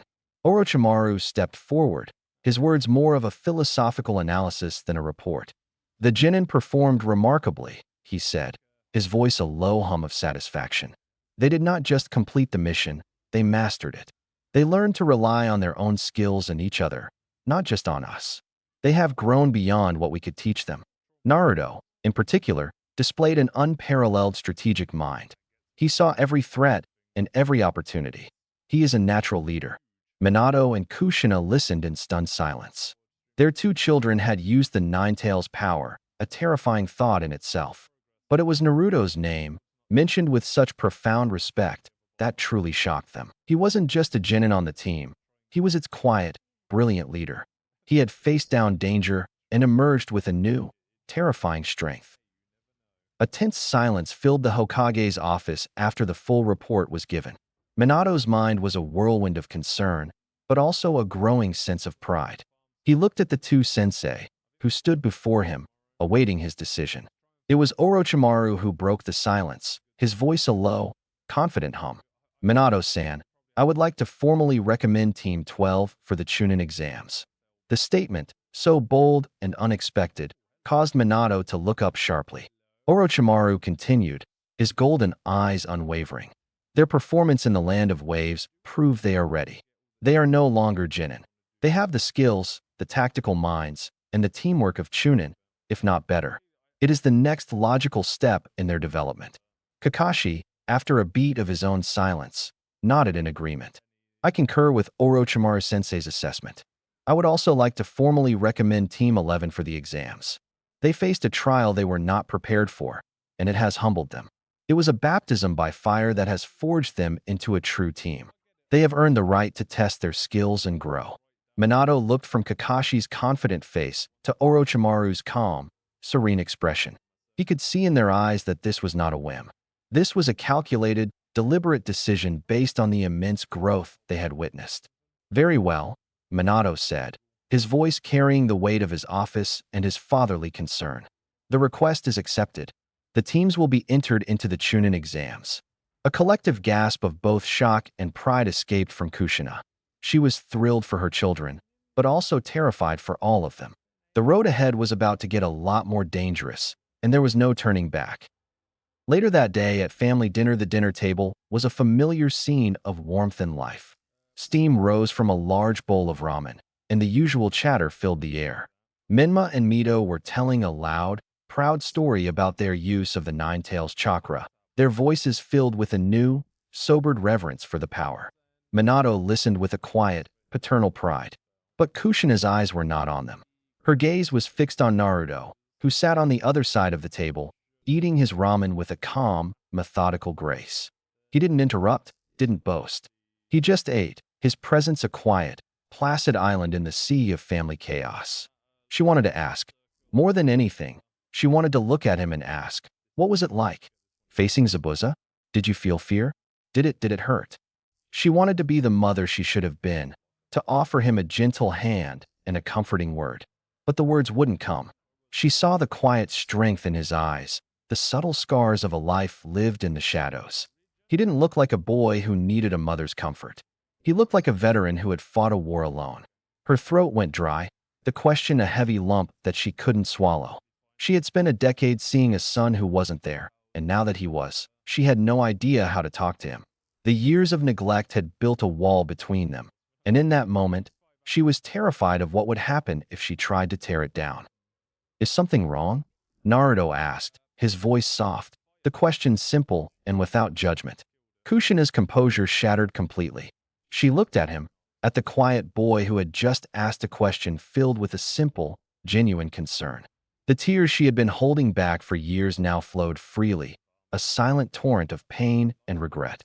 She couldn't speak, her throat choked with a guilt so profound it felt like a physical weight. I should have been there, she choked out, her voice a broken whisper. I should have seen you. I was so busy, so worried about them, that I didn't see you. I'm so sorry, Naruto. I'm so sorry. Her face was a mask of raw anguish, a mother finally confronting the son she had failed. In that moment, she wasn't a powerful kunoichi, a legend of the leaf. She was just a woman, heartbroken by her own past. Kushina's words hung in the air, her face a mask of raw regret. The other family members were frozen, watching the deeply personal and painful exchange. Naruto looked at his mother, his eyes clear and without malice. He didn't move, didn't offer a hug or a word of comfort. His voice, when he finally spoke, was calm, even. It doesn't matter now, Naruto said, his words a cold, factual statement that cut deeper than any angry outburst. I've grown up. His simple words were a final, chilling truth. They told her that her tears and her apologies were too little, too late. The boy she had failed was gone, replaced by a man who had faced the world on his own and no longer needed her. Naruto, his eyes a calm, steady blue, looked at Kushina, then at his siblings and Minato. He was not being cruel. He was simply stating a truth. You don't have to worry about me, he said, his voice flat and without emotion. I have tricks even beyond the Sharingan. He then looked at all of them, a silent promise in his gaze. I'll show you in the Chunin exams. Next day #. The silence in the Hokage's office was heavy. Minato sat at his desk, the mission report from Kakashi and Orochimaru open before him. But his mind wasn't on the words on the page. His mind was on his son Naruto. He had heard the reports, seen the proof of his children's growth. He had felt the power of the Nine-Tails chakra from a distance. But it was Naruto's final statement that echoed in his mind. You don't have to worry about me. I have tricks even beyond the Sharingan. The words were not an empty boast. They were a cold, factual statement from a boy who had proven his skills time and time again. Minato was a genius in his own right, and he knew a true prodigy when he saw one. Naruto's mind, his strategic brilliance, and his quiet confidence were not things that could be taught in a few months. They were a product of a life of struggle, of a hard-won maturity that Minato realized, with a heavy heart, he had been too late to see. He looked at the report again, his eyes lingering on the words describing Naruto's mastery of the body flicker technique and his seemingly effortless control over Jinjutsu. Naruto was no longer a ghost to be pitied. He was a force to be reckoned with. And Minato, the fourth Hokage, a master of strategy and speed, felt a surge of professional curiosity that bled into a personal, desperate need to know more. He needed to understand this powerful stranger who was his son. His interest was no longer passive. It was a mission. Meanwhile, with Naruto, a quiet moment. The wind on the hill behind the Hokage monument was cold, but the sight of the village bathed in the soft, evening light was a beautiful one. Naruto and Yuki sat together in comfortable silence, their presence a quiet, easy rhythm that needed no words. Yuki was the first to speak, her voice a soft murmur against the wind. The mission, it was so different. So many feelings. Naruto's gaze was fixed on the village below. It was what we were trained for, he replied, his voice calm and even. But you were different, she said, her voice filled with a quiet awe. You were so calm, so sure of yourself. You weren't afraid. Naruto's lips twitched into a small, almost imperceptible smile. There's no point in being afraid, he said simply. Fear is a distraction, and in a fight, distractions get you killed. Yuki nodded, a familiar blush creeping onto her cheeks. She was so used to his calm, logical way of thinking. She had seen him in his most terrifying and powerful moments, but in a strange way, she felt closer to him now than ever before. He was no longer a ghost to be feared, but a person she could talk to, a friend she could trust. Then, with a gentle, sudden movement, Naruto pulled her into a hug. The action was so unexpected that Yuki froze for a moment before melting into his arms. We've been so busy with the mission, Naruto admitted honestly, his voice a low hum against her hair, that we forgot to spend time together. Yuki's blush deepened, a warm flush spreading across her cheeks. She didn't say anything, but she didn't need to. With a quiet sigh of pure contentment, she nuzzled closer into Naruto's chest, her body relaxing completely into his embrace. The cold wind on the hill faded away, replaced by the warmth of their quiet, shared moment. The silent hunt. The Namake's household was a hive of controlled energy. The warm afternoon sun cast long shadows over the backyard, where the air was filled with the rhythmic clash of wooden training staves and the crackle of sparks. Kushina stood in the middle of the yard, her expression a mix of fierce concentration and maternal pride. She was putting Minma and Mito through a grueling taijutsu exercise, their movements now much more fluid and precise than before their mission in the Land of Waves. Every dodge and every strike was met with a word of encouragement or a sharp correction. They were a unified force, their twin-like movements a testament to their shared blood and their rigorous training. Faster, Minma. Your guard is too low, she called out, her voice echoing through the yard. Mito, your stance is too wide. You'll lose your balance, Minato's voice added, as he watched them with a quiet, paternal pride. A few yards away, however, on the veranda of the house, another figure sat in stark contrast to the lively training. Naruto was perched on the edge, his back to the bustling activity, completely absorbed in a large, intricate scroll. The scroll was a complex, high-level Fuinjutsu text, filled with delicate symbols and complex diagrams. He didn't move, his eyes scanning the ancient text, his mind a quiet, unbothered place. He was a world away from the taijutsu lesson, his training a silent, individual pursuit that needed no coaching or encouragement. The only sounds he registered were the turning of the scroll and the occasional rustle of the wind. He was preparing in his own way, a silent genius with a plan that no one else could see. Naruto calmly closed his Fuinjutsu scroll and began to walk away, his footsteps light and silent. He passed Minma and Mito without a glance, his purpose clear. Naruto, Kushina's voice was hesitant, her hand half raised as if she was afraid to touch him. Naruto stopped but didn't turn around. He waited, his back to her, a still figure in the bustling yard. Where are you going? She asked, her voice softer than she intended. Why aren't you training with us? You have to get ready for the Chunin exams. Naruto turned, his face calm and devoid of emotion. I am getting ready, he said simply. My training is different from theirs. He looked at Minma and Mito, who were still sparring, their movements filled with a furious, youthful energy. His gaze held no judgment, only a detached observation. You don't need to worry about me. With that, he turned and continued his walk toward the gate, leaving a silent, unsettled Kushina standing in the yard. Kushina's eyes flashed with a familiar determination. She had spent a decade worrying about a son who she was told was weak, and now, when she finally looked at him, he was a stranger, a force she couldn't comprehend. "Then show me," she said, her voice firm, all hesitation gone. She dropped into her combat stance, a fighter's instincts taking over. Her hands came up, ready to fight, to force him to reveal the truth. A heavy sigh escaped Naruto's lips. He wasn't doing this to prove a point. He was doing it to end the conversation. Slowly, calmly, his blue eyes bled to a deep crimson, the black, three-tomoed Sharingan spinning lazily in his pupils. "I don't even need Jinjutsu to beat you," Naruto said, his voice flat and dismissive. In an instant, Kushina drew her sword, a flash of steel in the afternoon sun, and lunged at him. Naruto met her charge with a simple kunai, the two blades clashing with a metallic shriek. Kushina's experience and skill in Kenjutsu were overwhelming. She was a master, her attacks a relentless torrent that forced Naruto to focus entirely on defense. The cold precision of her strikes kept him on his back foot, blocking every blow but unable to find an opening. With a series of quick backflips, Naruto created some distance and began to form hand seals. "As if I'll let you make any hand seal," Kushina roared, her chains erupting from her back. They coiled around Naruto, binding him tightly, and yanked him forward. Her fist, filled with chakra, pulled back, ready to deliver a definitive blow. The punch connected, hitting Naruto square in the chest, but the solid thud was followed by a flash of light. He dispersed in a crackle of lightning, leaving Kushina frozen and momentarily paralyzed.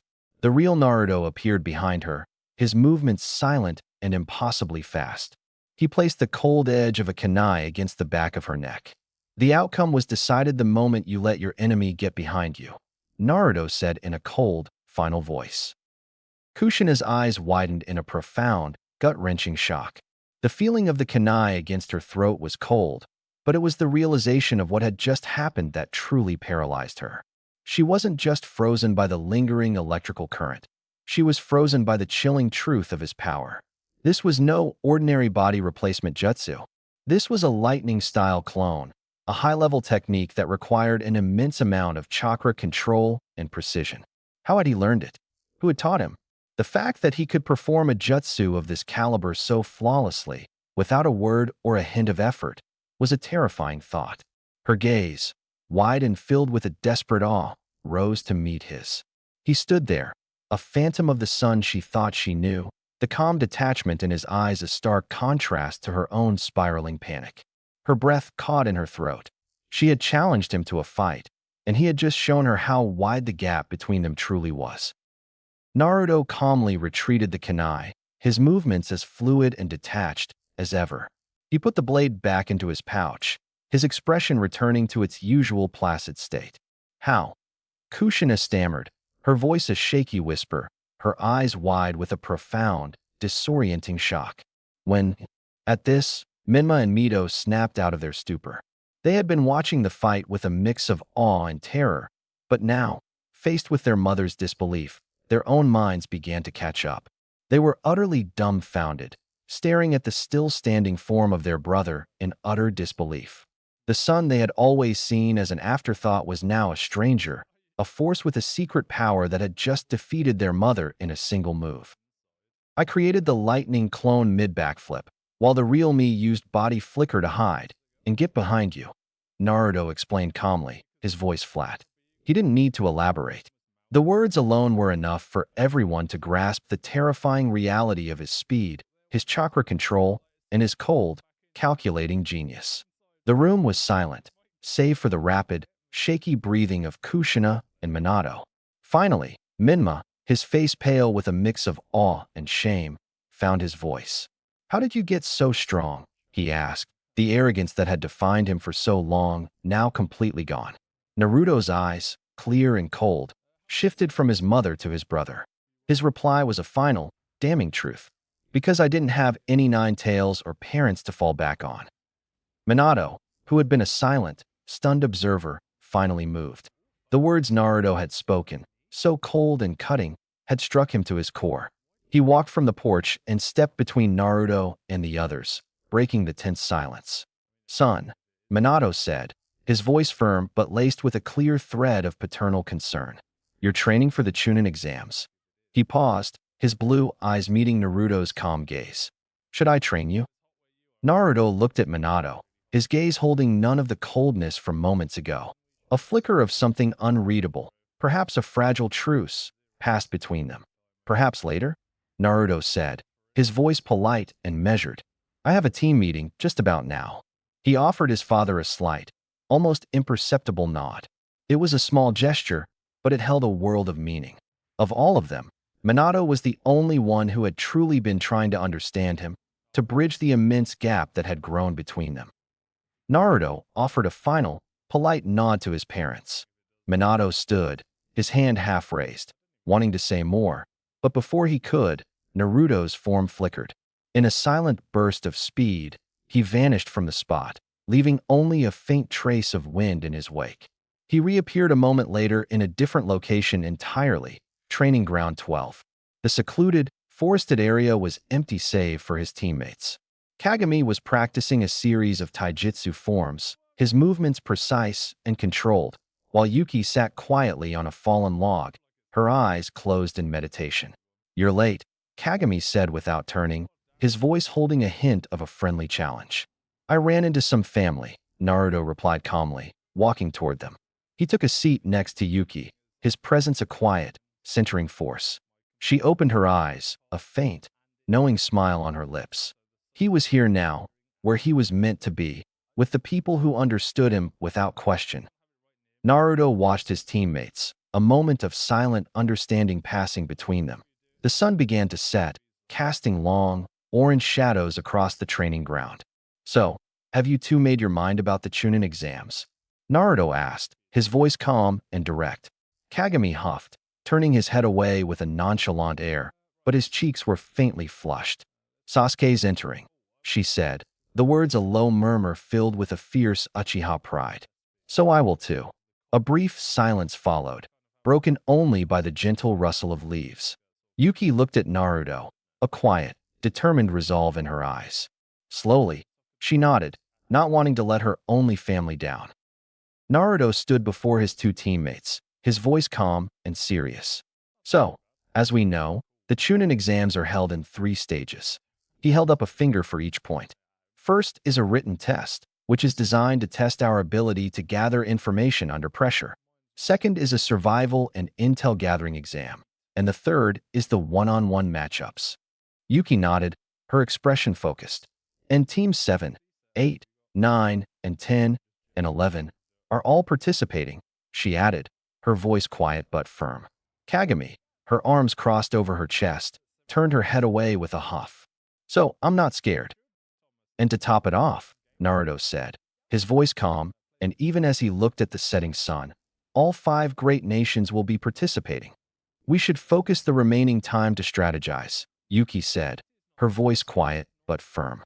I'll ask Nasan to give me the crow contract, Kagami said, her voice filled with a quiet determination. She crossed her arms, a familiar spark of Uchiha pride in her eyes. He hasn't given it to Sasuke yet. I wonder if he'll give it to me. I too have a crow contract, you know. Naruto's voice came from behind Kagami, causing her to jump. He walked towards them, a faint, teasing smile on his lips. If he doesn't give it to you, then I will. Kagami's mouth fell open, her Uchiha pride momentarily forgotten in the face of this unexpected revelation. A crow contract was a high-level summoning, and for Naruto to possess one was another chilling reminder of the depth of his secret power. Naruto's gaze then shifted to Yuki, his voice softening. And what about you? The sun was a warm, silent witness as Yuki looked at her teammates. I have a leopard contract, she said, her voice a calm whisper. The statement hung in the air like a phantom bell. Kagami's jaw went slack, her prideful stance shattering in an instant. Naruto's eyes widened, a flicker of genuine shock crossing his features for the first time. He had meticulously studied his teammates, calculated their every strength and weakness, but this was a silent strength he had completely missed. It was a terrifying thought for a strategist. Yuki remained composed, her gaze unwavering. The quiet girl who preferred to remain in the background had just revealed a hidden power that surprised even a genius like Naruto. Nice, nice, Naruto said, a rare, genuine smile on his face. This makes it easier. He walked over to a nearby pack, rummaging through it before pulling out a small, worn scroll. With a series of quick hand seals, he pressed it against Kagami's palm, the blood from the contract activating the seal. I'll give you the crow contract. That way, we'll all have one contract each. Kagami looked down at the scroll in her hand, a flicker of shock and gratitude in her eyes, her tsundere facade momentarily forgotten. Here's the plan, Naruto continued, his voice shifting back into its calm, strategic tone. Kagami's crows will scout the area for us. Their ability to cover vast distances will give us a huge advantage. He looked at Yuki. My slugs can split and act as a communication line, providing real-time information and support by healing. Finally, he looked at Kagami again. And Yuki's leopards will be very useful in direct confrontation. The three Genin stood together, the afternoon sun a warm, silent witness. Each of them now possessed a unique power, and for the first time, they felt less like a group of individuals and more like a single, unified force. The strategy was set. All that was left to do was to face the Chunin exam. The strategy session was over, and the three teammates began to pack up their gear. As Naruto turned to leave, a soft whisper drifted on the wind. He stopped and turned, his brow furrowed in confusion. He couldn't quite make out the words, and his mind, ever logical, demanded clarity. What? Come again? He asked, looking at Yuki, who was now blushing intensely. She took a deep breath, her hands clenching at her sides, and then, in a rush of panicked, terrified honesty, she shouted at the top of her lungs. I said, will you go on a date with me? The words hung in the air, a profound declaration in the quiet training ground. She gasped, her shock at her own boldness quickly turning into a wave of profound embarrassment. Naruto simply stood there, stunned. He looked at her flushed face, at the raw vulnerability in her eyes. His mind, so often analytical and cold, was completely blank. Slowly, his arms came up and pulled her into a tight hug. Her body, rigid with shock, slowly melted into his embrace. I would like that, Naruto said, his voice a low, gentle murmur against her hair. The night air was cool, a gentle breeze rustling through the leaves of the trees. Naruto walked alone, the lingering warmth of his date, with Yuki still a comforting presence. He had wanted to stay, to spend the night with the one person who felt like home, but he had to return to his so-called home eventually. By the time he reached the Namikaze household, the scent of a home-cooked meal was already drifting through the air. In the kitchen, Kushina was humming a gentle tune as she prepared dinner. In the living room, Minato sat with Jiraiya, Orochimaru, and Tsunade, the three legendary Sannin engaged in a low, serious conversation. Minma and Mito were being themselves, their loud, boisterous laughter filling the room as they spoke to their godparents. But Naruto's gaze fell on someone else, a face he hadn't seen in a quiet while. A calm, weary man with deep lines of wisdom on his face, sitting quietly in a corner, nursing a cup of tea. It was Hiruzen Sarutobi, the retired third Hokage. Naruto stepped silently into the living room, a quiet phantom in the bustling household. He walked past the loud conversation between the Sannin and the rest of his family, his gaze fixed on the quiet figure in the corner. Hiruzen Sarutobi looked up from his cup of tea, his wrinkled face creasing into a genuine, grandfatherly smile. Naruto-kun, he said, his voice a warm, gentle rumble. It's good to see you. Naruto approached, his movements respectful and calm, a stark contrast to the boisterous energy in the room. He took a seat in the chair opposite the old man. Gigi, he replied, a faint, genuine smile on his own face. Hiruzen didn't ask about the mission or the Chunin exams. He looked at Naruto's face, at the quiet strength in his eyes, and asked a different question entirely.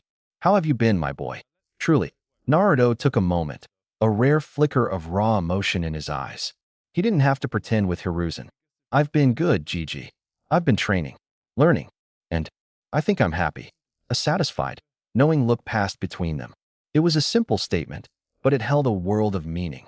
The old man had watched him from a distance, respected his solitude, and in that quiet corner, in the midst of his chaotic family, Naruto felt more understood than ever before. Naruto sat in a quiet corner beside the window, finding a rare moment of peace in the chaotic house. The family's loud chatter was a comfortable backdrop to his thoughts, but his peace was quickly interrupted by a loud, boisterous voice. "What is it I hear about you having a girlfriend?" The toad sage, Jiraiya, boomed, a wide, proud grin on his face. "You're the only one worthy of my teachings," he continued with anime-style tears streaming down his face. Jiraiya then leaned in, a perverted grin stretching across his face, and slyly handed Naruto a worn, orange book. "Here," he whispered. "This'll help you when you take your relationship to the next level." Just then, two enraged presences filled the room. Tsunade's face had a visible tick mark on her forehead as she stomped over and grabbed Jiraiya's arm with a vice-like grip. "Are you trying to make my grandchild a pervert like you?" Tsunade asked in a tone so sweet it was completely opposite to the dangerous aura she was emitting. Kushina, who had been initially angry at Jiraiya, froze as the full meaning of his words sank in. Her eyes went wide with shock. She slowly turned to Minato, who was just as stunned as she was. "Naruto has been dating?" she asked, and only got a surprised look in return. The chaos from Jiraiya's outburst had settled, leaving a tense, charged silence in the living room. All eyes were on Naruto, but it was Kushina who finally broke the quiet. She walked over to him, her initial anger at Jiraiya replaced by a desperate, maternal curiosity. "Naruto," she said, her voice softer than before, betraying the vulnerability in her eyes. Do you have a girlfriend?" Naruto looked at her, his expression a quiet mask. He didn't blush or get flustered. He simply gave her a calm, direct look. "Yes," he replied. A gasp went through the room. Menma and Mito exchanged a stunned look. Minato watched with a mix of awe and a dawning sense of guilt. What's her name?"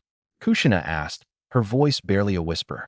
"Her name is Yuki," Naruto said, the name sounding as familiar and comfortable on his tongue as it felt in his heart.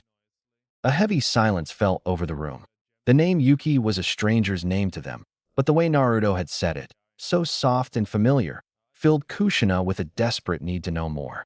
Before she could ask, however, Orochimaru, who had been sitting calmly near Hiruzen, spoke with a gentle, paternal smile.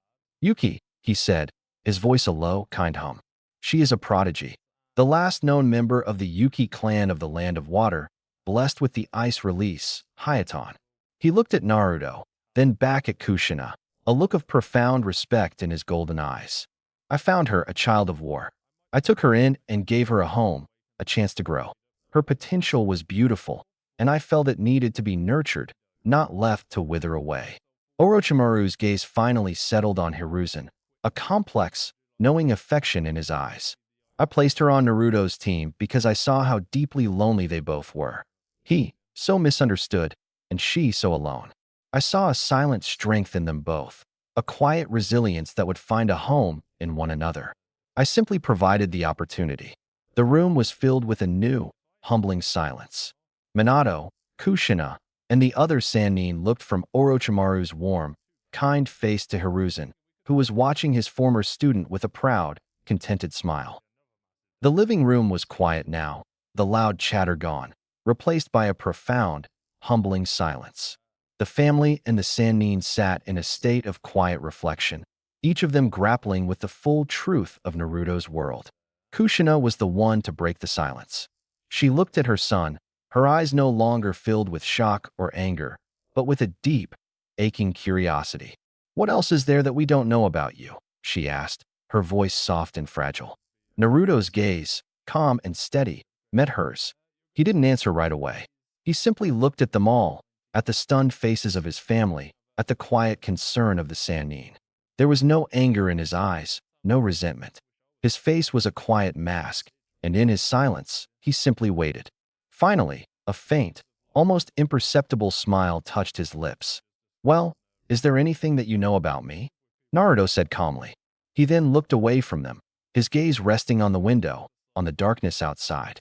"You don't really expect me to tell you all things that happened in the past 13 years. The quiet words hung in the air, a final, devastating truth that shattered whatever composure Kushina had left. She had no answer. She couldn't speak, not with the weight of her son's past bearing down on her. Her eyes, red and swollen with unshed tears, finally found his.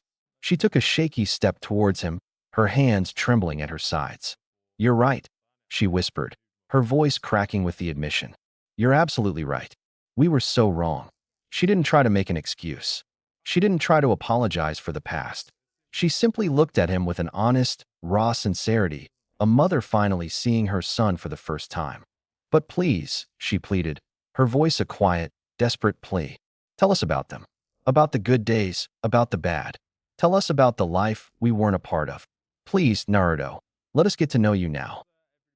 "I don't know what to tell, what to not," Naruto said, his voice quiet, almost lost in the silence. His gaze, which had been so steady, finally dropped to the floor. It was a moment of profound vulnerability. He wasn't being difficult or stubborn. He was being honest. The past 13 years were a complex tapestry of triumph and loneliness, of kindness from strangers and neglect from family. He couldn't simply pick and choose which threads to show them. It was a single, painful story, and he was not ready to tell it. The weight of his words settled over the room like a shroud. There was nothing to say. Kushina's eyes filled with tears, her outstretched hand falling limply to her side. Minato, too, was speechless, the full, devastating reality of his son's solitude now a crushing burden. Naruto, unable to bear the weight of their silent grief, simply turned and walked away. He wasn't running from them. He was retreating into the safe solitude he had always known. "Don't get me wrong. I love you, really," Naruto said, his voice hesitant, the words a quiet whisper in the tense silence. He didn't look up, his finger tracing a familiar pattern on the worn wooden table. "But I just don't know how to be close to you." The quiet confession was a dagger to Kushina's heart, but it was also a lifeline. She felt the tears well in her eyes, a tidal wave of guilt and relief finally breaking free. Her body trembled, and she took a single, wobbly step toward him. Minato's composure, the unbreakable shield of the Hokage, also wavered. His face, usually so calm, was a mix of immense relief and profound heartbreak. He had no words, only the crushing weight of his failure. Kushina knelt beside Naruto, her hand reaching out to gently touch his arm. "We don't know either, honey," she whispered, her voice thick with emotion. "We don't know how. We never gave ourselves the chance to learn. But we can learn now. We'll figure it out together." Minato walked toward them and knelt as well, his hand resting on Naruto's shoulder. "Your mother is right," he said, his voice thick. "We'll do whatever it takes. Please, let us try." Across the room, the three Sannin watched in silence. Jiraiya's boisterous demeanor was gone, replaced by a rare, quiet respect. Tsunade's eyes, usually so sharp and unforgiving, were soft with empathy. Even Orochimaru, in his own way, seemed to be watching a profound truth unfold. This wasn't a family. This was an impossible, fractured thing. And now, for the first time, it was beginning the slow, painful process of healing. Minma and Mito had been silent observers, watching their parents' composure shatter, a sight that shook their own unwavering belief in their family's perfection. Minma's face was a mask of stunned confusion, unable to process the raw, painful emotions now flooding the room. He had always known Naruto was different, but he had never understood the full, chilling extent of his brother's solitude. But Mito's reaction was more complex. As she watched her parents' tearful pleas, a new emotion, cold and unfamiliar, began to stir in her gut. She had always been the confident, beloved child. She was the one with the Kyuubi's immense chakra, the one who was meant to be the hero. Yet here was Naruto, not only with a legendary forbidden jutsu and a powerful summoning contract, but with a girlfriend who possessed a fearsome Kekkei Genkai of her own. A bitter jealousy, subtle and corrosive, began to seep into her. She had never met this Yuki, but she hated her already. This quiet, unknown girl had a connection to her brother, a bond of shared solitude and hidden strength that Mito, for all her boisterous confidence, could never understand. She watched her parents' tearful faces, her own anger a sharp, ugly contrast to their grief. Her brother wasn't supposed to have his own life, not one so full of secrets and power, not one that she wasn't a part of. The sight of Naruto, who had always been so easily ignored, now the center of her parents' desperate attention, was more than she could bear. He was theirs, He belonged to them, to the family, to her. He didn't belong to some strange girl from a forgotten clan. A fierce, possessive anger began to burn in her eyes. It was one thing for him to have a secret life, but it was another entirely for that life to include someone who had replaced them. She strode over to where Naruto was standing, her face a mask of false calm. She slipped her arm around his, her grip a little too tight, her presence a loud and possessive declaration. "Come on, Naru," she said, her voice sugary sweet, but with an unmistakable edge. "You're home now. We should all spend some time together. As a family." Mito's arm was a bold, possessive statement, a subtle threat to the fragile truce that had just formed. The saccharine tone of her voice and the familiar nickname were not a sign of affection, but a desperate claim of ownership. Minato and Kushina, who had just been humbled by Naruto's vulnerability, saw it for what it was. Their grief and guilt were instantly replaced by a sharp, paternal disappointment. They had just begun to understand the immense loneliness Naruto had endured, and here was their daughter, trying to reassert the very dynamic that had caused it. Minato's voice, usually so calm and kind, was now firm and laced with a quiet sternness. "Mito," he said, his eyes meeting hers with a cold, direct stare she had never seen before. "Let go of your brother." Kushina's hand came up, a clear signal to stop. "That is enough," she said, her voice low and dangerous. "This is not about you. You will respect his space." Mito froze, her face a mask of shocked defiance. She had never been spoken to like this. She had never been put in her place. The immense, possessive rage that had consumed her now turned on her parents. She didn't understand. She wasn't the one with the girlfriend, the secret jutsu, the hidden life. She was the one who was supposed to be the center of attention. Naruto, for his part, remained impassive, his expression unreadable. For the first time, he was not just a spectator in his own family's drama. He was a spectator in his own defense.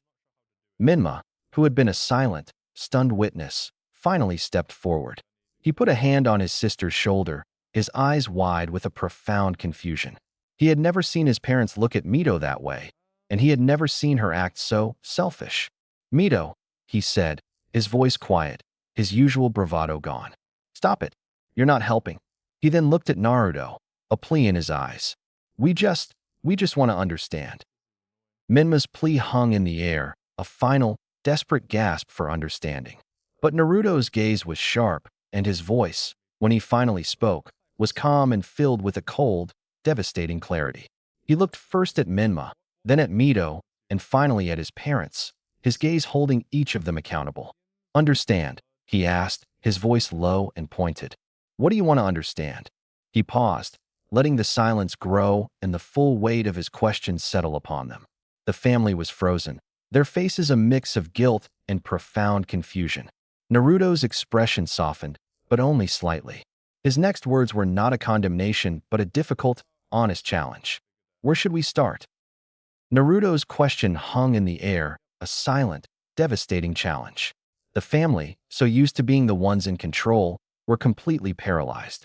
Where could they possibly begin to untangle 13 years of silence and missed moments? The sheer weight of it was unbearable. Kushina was the first to move. She took a shaky step towards him, her eyes brimming with fresh tears. Her voice was a broken whisper, utterly devoid of its usual ferocity. "We don't know, Naruto," she confessed, her head shaking slowly. "We don't know where to start. We don't even know what we're looking for. The past 13 years, we weren't there." Minato, who had been a silent observer, moved to stand beside his wife, his hand gently resting on her shoulder. He looked at Naruto, his face a perfect mirror of Kushina's anguish and hope. "You're right," Minato said, his voice quiet and filled with a rare, humbling defeat. "We don't know anything. So tell us the beginning. Tell us about the first mission you had with a real team. Tell us about the first time you ate ramen alone. Tell us about a fight you won. Tell us about a friend you made." His voice grew steadier, a desperate plea for a second chance. "We don't need to know everything at once. We'll start with one day, one memory, and we'll go from there." "My friend," Naruto repeated quietly, a small, wry smile on his face. He looked at his parents, at Minma, and finally at Mito, his gaze holding each of them accountable. "I have Shikamaru, Kagami, and Yuki." The names were a silent, devastating blow. Minato and Kushina's faces fell, their hope and desperate plea now mixed with a fresh wave of guilt. They knew Shikamaru, of course, the heir to the Nara clan. The thought that he was close to their son, a fact they had never known, was a crushing realization. Mito, however, was no longer just shocked or hurt. She was consumed by a new, more venomous jealousy. It was one thing for him to have a girlfriend with a Kekkei Genkai, but a friend? A teammate? Another girl? A fellow Uchiha who was also a rival to her? It was too much. The possessive fury she felt for Yuki now extended to Kagami as well. Naruto wasn't just dating someone outside of her control. He had an entire life outside of her control. A life filled with friends she didn't know, a life that didn't include her. She stood there, her body rigid with a silent, simmering rage, her eyes fixed on her brother as if he were a puzzle she now desperately needed to solve. Naruto looked at his father, his expression still calm and unreadable. He had been asked about his friends, about the life he had lived away from them. He chose to start with the simplest things. Shikamaru, Naruto said, his voice flat. He's just lazy. All he does is play shogi and say troublesome. Naruto looked at his mother and sister, his gaze calm and unwavering. Yuki and Kagami are part of Team 12 with me. We go on missions together. His voice softened just a little, a subtle change that held a world of meaning. Yuki is a very kind and gentle soul. Her family left her behind during the bloodline purge of the mist, and she's been timid ever since. Kushina's breath caught in her throat. The words hit her like a physical blow.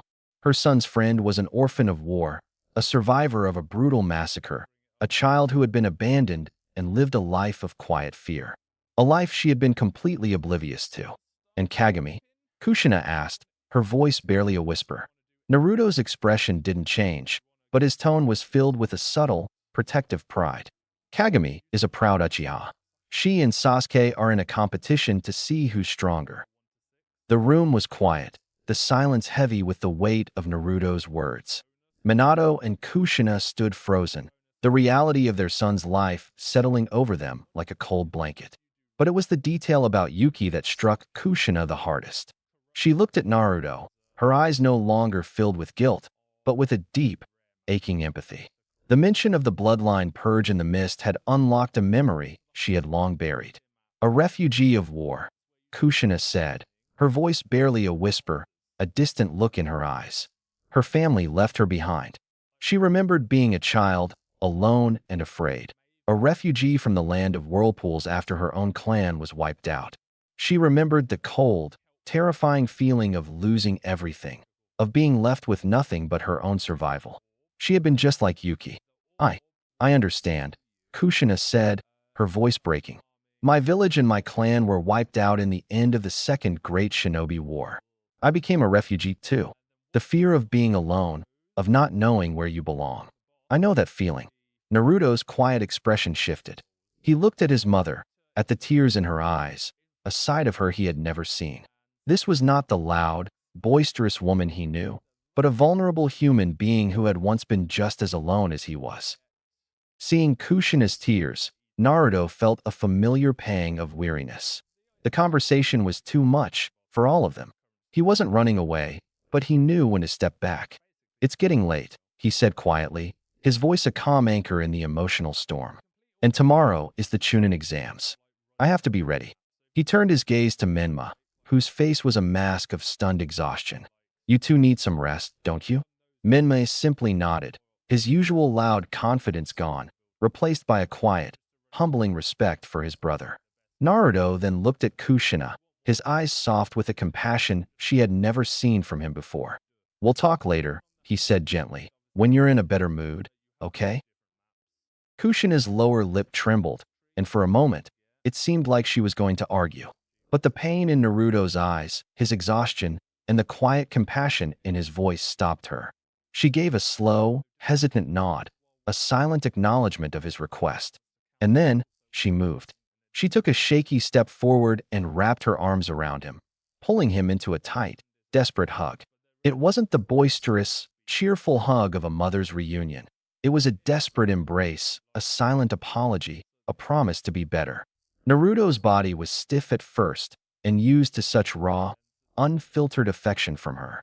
But slowly, tentatively, he wrapped his arms around her in return, a quiet comfort for a mother who had just found a son she had long lost. The rest of the family watched in silence. Minato, his eyes filled with a fresh wave of tears, simply gave his son a small, knowing nod. Menma and Mito, humbled and confused, stood a few feet away, their usual boisterous energy replaced by a heavy silence. After a long moment, Kushina finally let go. The hug had said everything words could not. With a collective understanding, the family began to break apart. One by one, they all quietly departed for their rooms, leaving behind a living room that, for the first time in 13 years, was filled with a sense of hope. After the long, draining conversation in the living room, Naruto retreated to the quiet solitude of his room. He wanted nothing more than to be alone with his thoughts, to process the emotional turmoil that had just unfolded. He closed the door behind him and sighed, but the sigh was cut short. Without a knock, the door opened again. Mito walked in, her face a mask of simmering jealousy and anger. She didn't ask for permission. She simply walked to his bed and sat down, her presence a loud and unwanted intrusion. Naruto turned, his expression a weary blank. He didn't speak. He simply looked at her, his quiet, unimpressed gaze asking the question she refused to. What do you want? Mito's glare was a tangible weight in the small room. She sat on the edge of the bed, her hands clenched into fists in her lap. Her voice, when she finally spoke, was a low, hostile whisper, devoid of its usual cheer. Tell me about them, she said, her eyes fixed on him. Tell me about Kagami. Her voice was tinged with a silent accusation, a question she was afraid to ask out loud. Why her over me? She finally demanded, her voice rising with a mix of confusion and anger. I'm your sister. We're family. Naruto looked at his twin, a quiet weariness in his eyes. He wasn't angry or resentful. He was just tired. We haven't been a family, not for a long time, Naruto said calmly, his voice flat and even. And I don't blame you. It's just that I don't know how to be close to you. He paused, and for the first time, his gaze drifted to the floor, a hint of vulnerability in his posture. As a matter of fact, I'm not really that close with Kagami either. Just close enough to fight side by side. The quiet confession was the final straw for Mito. Her jealousy was replaced by a furious, heartbroken anger. How could he say that? How could he dismiss the very thing she was so desperate to be a part of? That's not fair, Mito argued, her voice rising in a shout. We're your family. We're the ones who have always been here. You can't just throw that away because you're angry at us. Open your eyes, Mito, Naruto said, his voice calm, but filled with a profound, quiet weariness. He looked directly at her, his gaze unwavering. You've been never there for me, not when it really mattered. The words were not a shout of anger, but a simple statement of fact. They hit Mito with the force of a physical blow, silencing her outburst instantly. She stared at him, her face a mask of shocked disbelief. And also, he continued, his voice dropping to a low, devastating whisper, I'm not angry. Mito's mouth opened, a rush of furious words building on her tongue. Her mind, fueled by jealousy and pride, was desperate for a rebuttal, a way to tear down the calm, devastating truth Naruto had just laid bare. She wanted to yell, to argue, to demand an explanation. But the words wouldn't come. She looked at him, at his quiet, weary expression, and she saw it. She saw the moments she wasn't there. She saw the lonely birthdays, the unseen victories, the quiet struggles. The times she had laughed with Menma and left him alone. The times she had celebrated her own power while he had struggled in silence. His words were not an attack, they were a fact. And her mind, which had always been so quick to find an argument, was completely, painfully, empty. She stood there, frozen, the silent, crushing weight of his truth finally hitting her. The argument was over before it could even begin. Mito stood frozen, the silent, crushing weight of his truth finally hitting her. She stared at him, her face a mask of shock and disbelief. I'll be honest, Naruto said, his voice a low, final whisper. Yuki is the only person I truly love. He watched the last flicker of fire die in her eyes, leaving behind a profound emptiness. His words were not a weapon, but a confession. I love you too, don't get me wrong, he continued, his gaze drifting to the floor, But the thing is, I don't have to pretend with Yuki. A flash of furious pain crossed Mito's face. She felt the tears welling in her eyes, but she refused to let them fall. Instead, she pushed the pain deep down, replacing it with a fresh layer of anger. She couldn't let it in like this. She couldn't lose him. "You're wrong," she shouted, her voice thick with a mix of rage and desperation. "You're just throwing us away. We're your family. You can't replace us." Her argument was illogical, a desperate plea to an imaginary rule book. "You can't just decide you don't need us anymore." Instead of arguing back, Naruto simply walked forward and wrapped his arms around her. Mito's body went rigid with shock, her angry shouts dying in her throat. She had expected him to push her away, to argue back, to meet her anger with his own. But he didn't. He just held her, a silent, comforting weight against her. Her anger, so desperate and hot just a moment ago, began to dissipate, replaced by a profound and painful sadness. She buried her face in his shoulder, and finally, all the tears she had held back came pouring out. She cried, a broken, racking sob that shook her entire body. The tears were not just from her anger and frustration, but from the crushing weight of her own guilt. She cried for the lonely boy she had so carelessly ignored, for the life he had lived away from her, for the truth of his words that had shattered her pride. "I'm sorry," she sobbed, her voice a broken whisper against his shoulder. "I'm so sorry, Naruto, for being so selfish, for not seeing you, for not being there when it really mattered." Naruto's hands, which had been gently holding her, tightened their grip. He didn't speak a word. He just held her tighter, his own quiet presence a testament to a forgiveness she couldn't yet believe. He gently stroked her hair, his movements slow and comforting, a silent acknowledgement of her apology. He was still here. That was all that mattered. Chunin exam ##. The night passed, carrying with it the raw, emotional weight of the previous evening. When morning came, it brought with it a quiet sense of hope. At breakfast, the Namikaze family, for the first time in 13 years, felt like a true unit.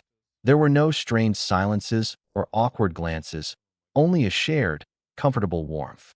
After a quick family hug, a new ritual that spoke volumes, Naruto made his way to meet his team. The Chunin exams had already begun. The first test, a written portion, was a breeze. As it turned out, the entire thing was a scam. The real test was about courage, and by simply choosing to attempt the 10th question, they had passed. Now, Team 12, Naruto, Yuki, and Kagami, were running through the forest of death. The air was thick and heavy, filled with the unsettling sounds of the forest's unseen inhabitants. They had secured a heaven scroll during their initial dash, and now their mission was simple: find an earth scroll. Naruto moved with a quiet, confident grace that was a far cry from the loud, clumsy boy his family remembered. He was in his element, his instincts sharp, his senses alive to every threat. A silent glance passed between him and his teammates, a testament to their well-practiced rhythm. Yuki, ever vigilant, scanned the treetops, while Kagami, a hand on her katana, looked for signs of arrival. Didn't take long. A rustle in the bushes ahead led them to a team, their movements slow and their chakra signatures weak. They were injured, their clothes torn, but they had the earth scroll. The injured team was bait. Naruto's team knew this instinctively. This wasn't a fight.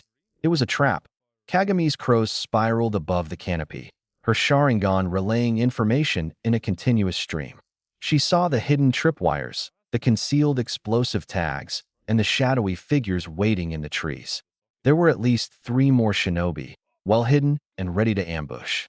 A tiny version of Katsu, the slug summon, sat on Naruto's shoulder, its translucent body glowing faintly. "The team's injuries are superficial, Naruto," she whispered into his ear, her voice a calm hum. "They are acting as bait. The enemy team is waiting in the trees ahead." Yuki's stance was a study in poise. The air around her grew cold as her chakra pulsed, ready to summon her snow leopard at a moment's notice. Her eyes, sharp and alert, scanned the forest floor, watching for any sign of a surprise attack. Naruto's voice was a low murmur, a quiet command that held no uncertainty. "We won't fall for it. Yuki, on my signal, release your jutsu on their position. Kagami, I'll need a smokescreen." The enemy team, thinking they had the advantage, began to move, but they were already too late. Formation 5, Attack Pattern 8, Naruto said calmly. A tiny, translucent Katsuyu on his shoulder relayed the command, its voice a soft hum that traveled to the other slugs perched on Kagami and Yuki's shoulders. Kagami had initially been hesitant to let a slimy slug touch her, but after some thought, she had reluctantly agreed, a silent sign of her growing trust in Naruto's leadership. On it, Kagami replied. She bit her thumb, forming a quick seal, and a cloud of thick, black crows erupted from her body. The crows, a classic Uchiha technique, swarmed the forest, creating a dense, confusing smokescreen. Yuki's hands were already moving through a series of fluid seals. The air around her grew colder, and with a silent pop, several miniature snow leopards materialized from the ground. They moved with a chilling grace, their forms half solid and half ice, silently stalking the enemy team. Naruto moved in, a kunai in hand, his movements a blur in the chaos. He didn't need to see his targets. He could feel their fear, their desperation. This wasn't a fight. It was a hunt. The trap was sprung. The IWA team, a group of 3 with grim determination, was a mix of anger and shock as they saw their plan fail. They were expecting a full-blown assault, but what they got was a silent, graceful hunter. Naruto dropped down from the canopy, landing with a soft thud. He stood alone in the clearing, his hands tucked into his pockets, his posture calm and confident. He wasn't a monster. He was a negotiator. I know you have the Earth Scroll, Naruto said, his voice a low, level tone. Give it to me, and I'll leave you unharmed. A moment later, a tangible weight of threat descended upon them. The air was filled with the silent flutter of wings as a cloud of black crows descended from the canopy, their beady eyes glinting in the dim light. They landed on the tree branches and on the ground, a silent, menacing guard. From the dense undergrowth, a pair of graceful, translucent leopards emerged, their icy forms as silent as death. They were not just animals, they were a direct and chilling threat. Fine, he snarled, his voice thick with defeat. He unclasped a small pouch from his belt and pulled out a rolled-up scroll. He threw it at Naruto's feet with a loud thud. Take it, you brat. It's not worth our lives. Naruto bent down and picked up the scroll. He didn't gloat or celebrate. He simply gave the 3 shinobi a calm, parting look. You're free to go, he said. The IWA team didn't need to be told twice. They disappeared into the forest as quickly as they could, leaving Naruto's team with the Earth Scroll and an easy victory. The IWA team was gone, and the Earth Scroll was in Naruto's hands. The mission was a success, but the exam was far from over. Formation 2, on guard, Naruto said, his voice a low, level command. He tucked the scroll into his pouch and looked at his teammates. We'll make our way to the tower now. The team didn't hesitate. Yuki's chakra flared as she took a position at the front of the formation, her eyes scanning the path ahead for any traps. Kagami moved to the rear, her Sharingan active, watching their flank. Naruto took the center, a silent, unwavering pillar of strength. Their movements were a practiced, effortless dance, a testament to their time together. The jungle's oppressive quiet had returned, but they were no longer a part of it. They were a single, cohesive unit, and they were moving with a purpose. With the quiet grace of birds moving through the wind, Team 12 made it to the tower. They were the first ones there. The air was still and silent, the tower's interior a hollow echo of the forest's vibrant life. Naruto, Yuki, and Kagami stood in a small, tense circle, holding the 2 scrolls. A faint light emanated from the scrolls, and a familiar face materialized from the chakra. It was Orochimaru, the warm, paternal figure who had trained them. You have done well, he said, his voice a low, genuine hum. A small smile touched his lips, one filled with profound pride. You are the first to arrive at the tower. I am here to congratulate you. He paused, letting the information sink in. You have not only been the first team to arrive, but you have also broken Itachi's record. You are officially the fastest team to ever complete this stage of the Chunin exams. A wave of shock, followed by a quiet, burning pride, washed over the 3 shinobi. They had not been in a rush. They had simply worked together as a single, cohesive unit. They had just surpassed a legend, a testament to their strength, their skill, and the bond they had forged in the solitude of their training. Orochimaru smiled, a genuine, warm expression that was a stark contrast to the world's perception of him. "You have surpassed all my expectations," he said, his voice a low hum of pride. "But you are not the only teams taking this exam. You must wait for 5 days until the second stage is over." He gestured to the vast, empty halls of the tower. "Think of it as a reward for your speed. You will have all the time you need to rest and prepare for the next stage." Naruto, Kagami, and Yuki exchanged a look of quiet understanding. Their mission was over for now. They would wait. They had come to the tower not just as teammates, but as a family, and now they had 5 days to simply be. "Well, that's just great," Kagami grumbled, folding her arms across her chest. She scoffed, turning her head away to hide a faint flush. 5 days stuck with you idiots. I'd rather be fighting in the forest." Yuki gave a small, gentle smile. "But Kagami, we've broken the record. We're safe now." "So what?" Kagami snapped, but as she spoke, she unfastened a small pouch from her belt and tossed a bag of rice crackers to Yuki and a water bottle to Naruto. "Don't get cocky. We still have the final stage to worry about." Naruto caught the water bottle and smirked. He knew she cared. He could see it in the way she handed out the snacks, in the way she pretended not to look at them. "Thanks, Kagami-chan," Naruto said, his grin widening. "You're a real softie, you know that?" Kagami's face turned a deep shade of red, and she let out an irritated growl. "Shut up, Baka," she yelled, but the fire in her eyes was all for show. The three of them, in their own quiet way, were home. The first day of their 5-day wait began in the quiet halls of the tower. Having proven their worth in the Forest of Death, the 3 members of Team 12 settled into a rhythm of their own. Yuki, ever timid but not shy, sat in a quiet corner, her eyes closed as she meditated. Her presence was a calming anchor, a gentle warmth that radiated out to her teammates. She was comfortable in her own quiet space, her senses still sharp and alert. Kagami, on the other hand, was restless. She paced the room, her hands on her hips, her mind already racing ahead to the final stage. "This is a waste of time," she grumbled, her voice tinged with a familiar frustration. "We should be training, not wasting away." Naruto, who had been lazily stretching on the floor, simply chuckled. "Calm down, Kagami-chan," he teased, a calm smile on his face. "Even a super ninja like you needs a break sometimes." Kagami's face flushed, and she huffed, turning her back to him. "Don't call me that, moron. And I don't need a break. We need to be ready for anyone." Naruto just laughed, but his eyes were gentle. He knew her anger was a mask for her worry. He looked at Yuki, who had opened her eyes and was watching them with a small, knowing smile. He smiled back, a quiet understanding passing between them. The 3 of them, in their own unique way, were home. Naruto smiled, a small, knowing grin that instantly put Kagami on edge. "So, what's with the extra food, Kagami-chan? You worried we're gonna starve without you?"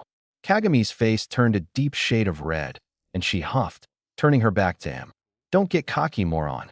I just don't want to be stuck with a couple of weaklings who can't even get their own food." She tossed a bag of rice crackers at Yuki and a water bottle at Naruto, her movements sharp and deliberate. Yuki caught the bag with a small, grateful smile. "Thank you, Kagami-chan." Naruto took a sip of water, his grin widening. "You know, you're a real softie, you know that?" "Shut up, moron," Kagami yelled, her voice filled with a fake irritation. She then looked at the 2 of them, her eyes softened just a little. "We should start training tomorrow. We'll need to be ready for anyone who comes to challenge us." Naruto and Yuki exchanged a look, a quiet understanding passing between them. They were not just a team. They were a family. The second day in the tower brought more teams, breaking the quiet solitude of the past day. Among them were Team 7 and Team 11, the rivals and acquaintances Team 12 had trained alongside. The first to move was Sasuke. His eyes, as dark and stormy as a midnight sky, scanned the crowd and found his older sister. He moved toward her, his posture rigid with a familiar Uchiha pride. Kagami, who had been leaning against a wall, straightened, her own pride on full display. "Humph," Sasuke grunted, his eyes flicking over her, checking for injuries. "You made it." "Of course I did," Kagami shot back, her voice sharp. "I'm not a weakling like you, little brother." She returned the favor, her gaze inspecting him for a moment longer than necessary. "Looks like your little sister finally caught up, Kagami-chan," Naruto said, his voice laced with a teasing lilt. "You must be so proud." "I'm not a girl," Sasuke shouted, his face contorted in a furious scowl. He glared at Naruto, his pride wounded by the casual jab. Naruto simply looked at him, his expression calm and a little weary. A small smirk touched his lips. "That's not very ladylike," Naruto replied, his voice a low, dry murmur. After his short, dry exchange with Sasuke, Naruto simply walked away from Team 7 and headed toward where the members of Team 11 were gathered. The team, consisting of his siblings, Mito and Minma, and a girl with striking purple eyes he recognized as Yakumo Kurama, were in their own conversation, a stark contrast to the quiet tension he had just left. Minma was deep in conversation with Yakumo, their heads bowed together. Their body language suggested an easy, comfortable rapport, a familiar closeness that put a new, uncomfortable tension in the air. Minma looked happy, and his usual swagger had been replaced by a quiet, focused attention on his teammate. Mito, however, was not so distracted. Her eyes, filled with a familiar possessiveness, were fixed on Naruto. As he approached, she pulled away from her team and strode over to him. "Naru," she said, her voice a little too sweet. She shot a quick, resentful look at Yuki and Kagami, who were watching from a distance. "We should talk." "Talk about what?" Naruto asked, his voice calm and even. His gaze, however, was a direct and unflinching challenge. He was not going to be pulled into another emotional whirlwind. He was going to stand his ground. Mito's face flushed with a mixture of anger and embarrassment. He had completely disarmed her with a simple question. She stumbled over her words, her possessiveness showing through her desperation. "About us," she said, her voice dropping to a low, conspiratorial whisper. "About our family. I was worried, Naru. I've been worried sick about you." She reached for his arm, her hand a little too tight, a silent plea for him to come with her. "You shouldn't be here with them. You should be with us." Naruto simply looked at her, his expression calm and a little weary. He didn't pull away. He just stood his ground, his gaze a direct, unyielding challenge. "Mito, we're on the Chunin exams. Don't make a sense right now," Naruto said calmly, his voice a low, level tone. He saw the rejection and hurt flicker in her eyes and softened his voice, the harsh reality of their situation replaced by a hint of reassurance. "I'm not angry with you, and I'm not leaving you. We can talk after this is all over." "Okay." He offered her a small, sincere smile, a gesture of peace and hope. But Mito's eyes, still brimming with a desperate, possessive need, filled with fresh tears. Her emotional outburst had been denied, and now she was demanding a physical, undeniable show of affection. "Okay," she scoffed, her voice thick with a mixture of anger and betrayal. "You call that okay? If you love me, then prove it. Come with me and show me you mean it.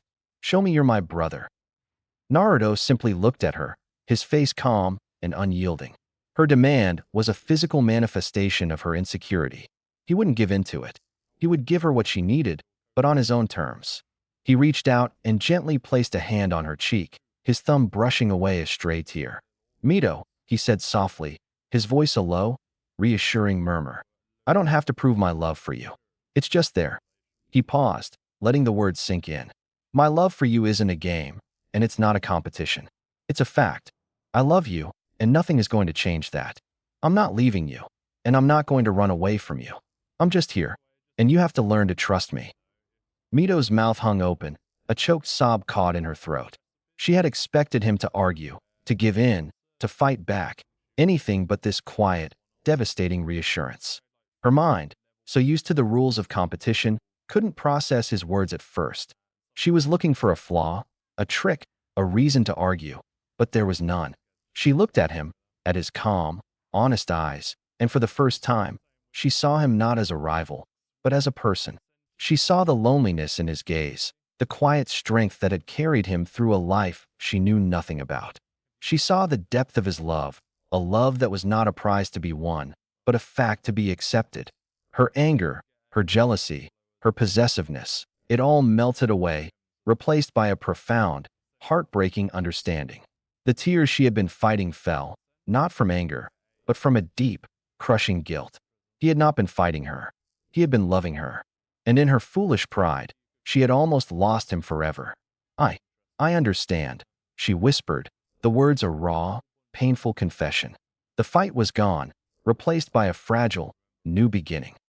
The last of the 5 days passed, and the exhausted genin who had survived the forest of death gathered in the massive auditorium of the tower. The air was thick with the scent of dirt, sweat, and a fragile sense of relief. At the center of the room, standing on a raised platform, was the fourth Hokage, Minato Namikaze. His voice, calm and clear, carried across the hall. "Congratulations, Genin," he began, a gentle smile on his face. "You have all endured the trials of the second stage and have proven your will to survive. However, due to the high number of genin who have passed this year, we will be holding a preliminary exam." A low murmur rippled through the crowd, a mix of groans and quiet whispers. Minato raised a hand, and the room fell silent again. "This will be a one-on-one elimination round. From this point forward, the Chunin exams will be an individual test, meaning the elimination of your teammates doesn't mean the elimination of your entire team." The words hung in the air like a cold, heavy blanket. The faces of the genin shifted from surprise to outright shock. The stakes had just been raised. Friendship, camaraderie, and teamwork, all the bonds they had forged in the forest, were now on the line. They could be paired against their teammates. A shared, silent look passed between Naruto, Yuki, and Kagami. They had just survived the forest, trusting each other completely. Now, that trust might be put to the ultimate test. ### the preliminary ###. Round 1. The air in the auditorium was thick with anticipation. On the raised platform, a tall, slender figure appeared. It was Gecko Hade, the proctor for the preliminary rounds. He coughed into his hand, a thin, sickly sound that echoed in the vast hall, and then his voice, though weak, was clear and authoritative. "All right, everyone," he said. "The preliminary rounds will now begin." He then unrolled a small scroll and read from it. "The first match will be Sasuke Uchiha versus Isamu." A collective gasp swept through the crowd. A hush fell over the room as every eye in the hall went to Team 7. It was a possibility, they had been told, but the first round being a fight between two members of the same team was a chilling reality check. Friendship, loyalty, and teamwork had just been rendered meaningless. Sakura's face paled in horror, her eyes wide with disbelief. She looked at Sasuke, her expression a mix of fear and betrayal. Sasuke, for his part, remained stoic, but the slightest flicker in his Sharingan betrayed the internal conflict. He had to fight his teammate, his friend. The unspoken tension in the room was a tangible weight. Every genin now knew that the fight was not just against their enemies, but also against themselves. The exams had truly begun. Jonin section. The deafening roar of the clashing fireballs echoed through the auditorium, forcing the crowd to shield their eyes from the blinding light. In the Jonin section, the atmosphere was a mix of quiet professional analysis and open awe. Asuma Sarutobi exhaled a plume of smoke from his cigarette, a low whistle escaping his lips. "Impressive," he commented, his voice a low rumble. To possess that level of control at their age, the Uchiha clan truly are on another level. Itachi Uchiha, his expression as impassive as ever, simply watched his younger brother and his teammate. But a subtle, almost imperceptible curve of his lips betrayed a deep, burning pride. His eyes, though calm, held a profound warmth. Mike Guy, however, was not so reserved. He stood up, his eyes wide with a burning fire. "Oh, the springtime of youth," he roared, his fist pumping the air with a passionate fervor. "To see such a magnificent clash of power and rivalry. It is a beautiful display of youthful power." Kakashi Hitaki, his hands tucked into his pockets, simply gave a nonchalant shrug. He looked at the other Jonin, a casual, confident smile hidden beneath his mask. "Oomph," he said, his voice a little too smug. "My students are better." A collective sweat drop appeared on the brows of the other Jonin, who simply watched the chaos below, a shared look of tired amusement on their faces. Back at Fighting Ground, the two fireballs dispersed, leaving a cloud of smoke and a searing heat in their wake. Isamu, His face flushed and his breath coming in short, heaving gasps, stood panting in the center of the ring. He was exhausted. Sasuke, though his breathing was heavy, was only slightly tired. As the smoke cleared, Isamu looked up, his eyes widening in shock. Sasuke was gone. In the blink of an eye, Sasuke appeared directly in front of him, a quick puff of smoke marking his substitution jutsu. He didn't hesitate. With a single, decisive punch, he struck Isamu in the stomach, knocking the wind out of him. Isamu's eyes rolled back in his head, and he collapsed to the ground, unconscious. A tense silence filled the auditorium. Gecko Hate coughed, his voice a frail but clear presence in the silent hall. The winner, he announced, is Sasuke Uchiha. Round 2. The auditorium was still reeling from the last match. The brutal efficiency of the Uchiha clan had been on full display, and the air was thick with tension. As the medical team carried the unconscious Isamu away, the proctor, Gecko Hate, coughed and cleared his throat. The second match will begin, he announced, his voice raspy. The participants are Kagami Uchiha of the Leaf versus Yu of the Waterfall. A low murmur rippled through the crowd.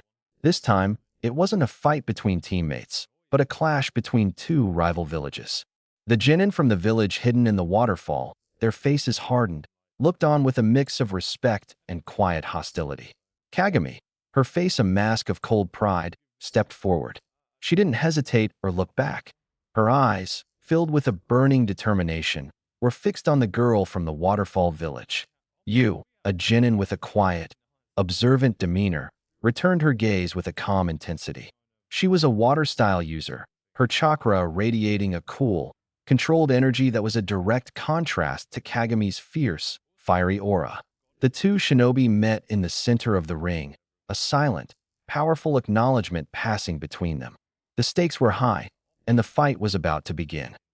Gecko Hayate's words hung in the air, a chilling harbinger of what was to come.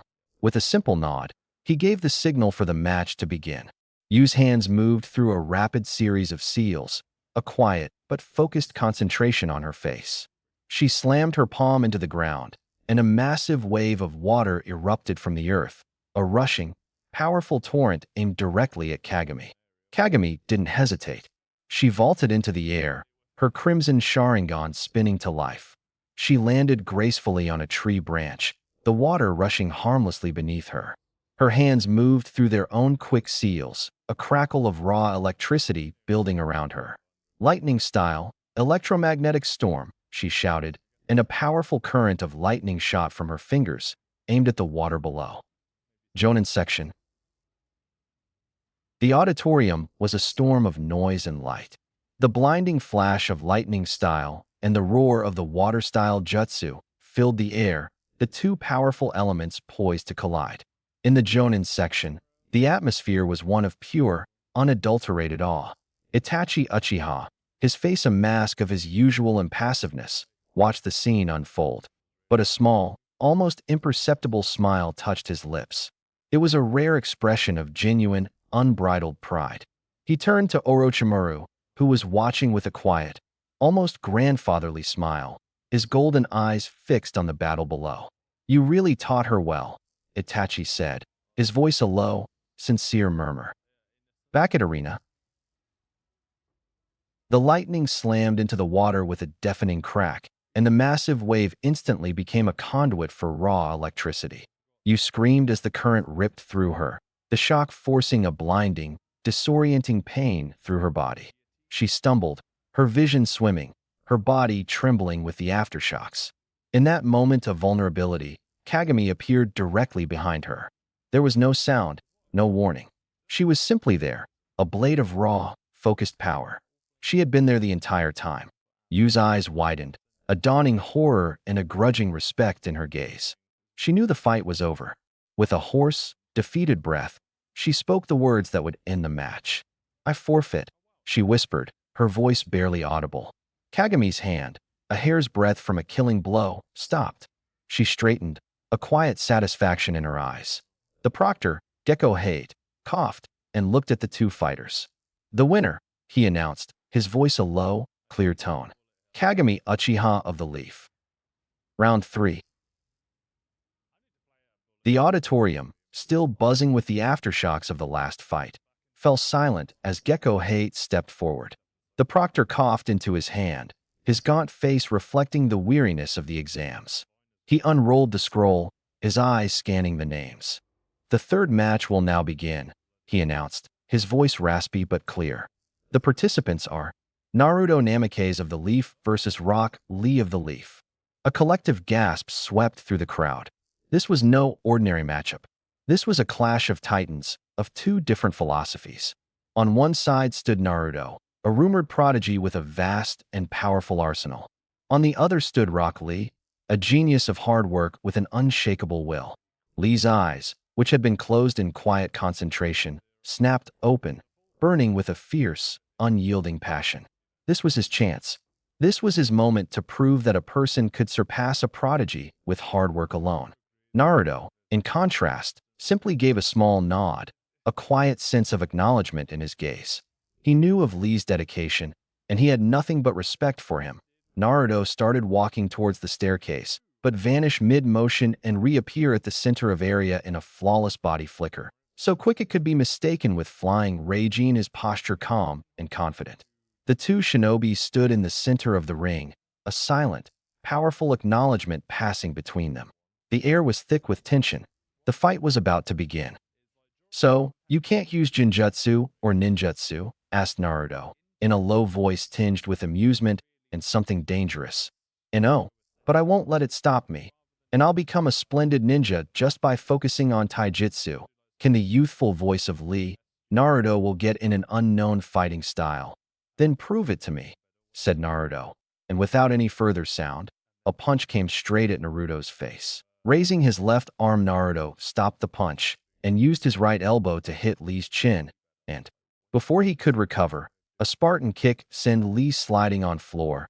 "You'll never defeat me if you hold back," said Naruto in a tone that held a heavy demand.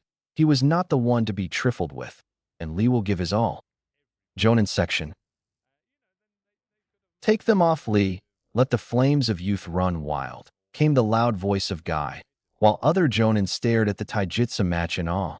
"I didn't knew he was that good," came a surprised voice of Itachi. "This is nothing. Naruto-kun is holding back a lot. He is saving his tricks for the final," said Orochimaru, in a proud voice. "Vice choice. Considering the Tuna and Kyumo have sent their Jinchuriki in the exam," said Asuma with a drag of his cigarette. Meanwhile, Kurenai chose not to comment, since her speciality wasn't in taijutsu, and Kakashi remained silent and uncharacteristically serious. Arena. Lee took a huge backflip and took off his orange footwear, revealing weight seals. The moment he dropped the weight, a mushroom cloud appeared from the point of impact, shocking everyone at once, and before anyone could register what happened, he vanished in a blue of pure speed, creating after images. Naruto wasn't prepared, and he couldn't track Lee's movement anymore. So Naruto activated his Sharingan and quickly leaned at right, barely dodging a punch. But Lee grabbed Naruto's shoulder and launched him in air, quickly appearing behind him. "Leaf's hidden lotus," he yelled, as he slammed Naruto in ground with loud, deafening thud. What followed was a tense silence. Slowly the dust settled, and the results shocked everyone. Even Hiruzen's pipe was on floor, his mouth agape. There at the center of arena was Lee covered in wound, and just in front was Naruto, his clothes torn and many marking, but no wounds. How could that be? The only possible reason would be he healed. But how? He's not a Jinchuriki, and he's not Hashirama. Lee shook off his shock and entered the first gate, then second, and then third, fourth, and finally fifth. Naruto laughed, now his calm chuckle, but a full-blown dark sound rippling through every soul present. "Nice, nice. Let's keep dancing," he shouted in a deep voice. And then Hiruzen, for a moment, saw a silhouette of Madara behind Naruto, and it scares him. Lee charged without a second thought. Naruto, with his Shringan, kept up in speed. It wasn't a battle a genin could fight. All they say was blurs, speeding together. Sasuke and Kagami, even with their Sharingan, couldn't process the fight, until Lee collapsed from the backlash of using Fifth Gate, and Naruto, still standing, clothes torn, multiple marks on places that should be damaged, but he barely had a scratch, and it scared everyone. Jonin section. I didn't know Naruto was so proficient with taijutsu. I mean his speciality was Jinjutsu, right? Asked Mikoto, a bit embarrassed since Naruto was supposed to be her godson, and yet she barely recalled any memory of him. The embarrassment soon turned into a slight guilt cause she has a lot of memories of Minma and Mito, especially because of their rivalry with Sasuke and Kagami. Yeah, he's good, but still no matter how good he is, he should have sustained some damage, and how can he keep up? With the strength of 5 Gates Lee, this isn't something a genin should be able to do. Do you know what kind of trick he's using? Said Fugaku. No, I don't. He said he'll reveal it in Chunin exams, but didn't told anyone. But I do know whatever it is, it's very dangerous, said Minato. But she continued, I'll agree on one thing. Naruto isn't a normal genin. Kushina was standing beside Minato, too shocked to say anything.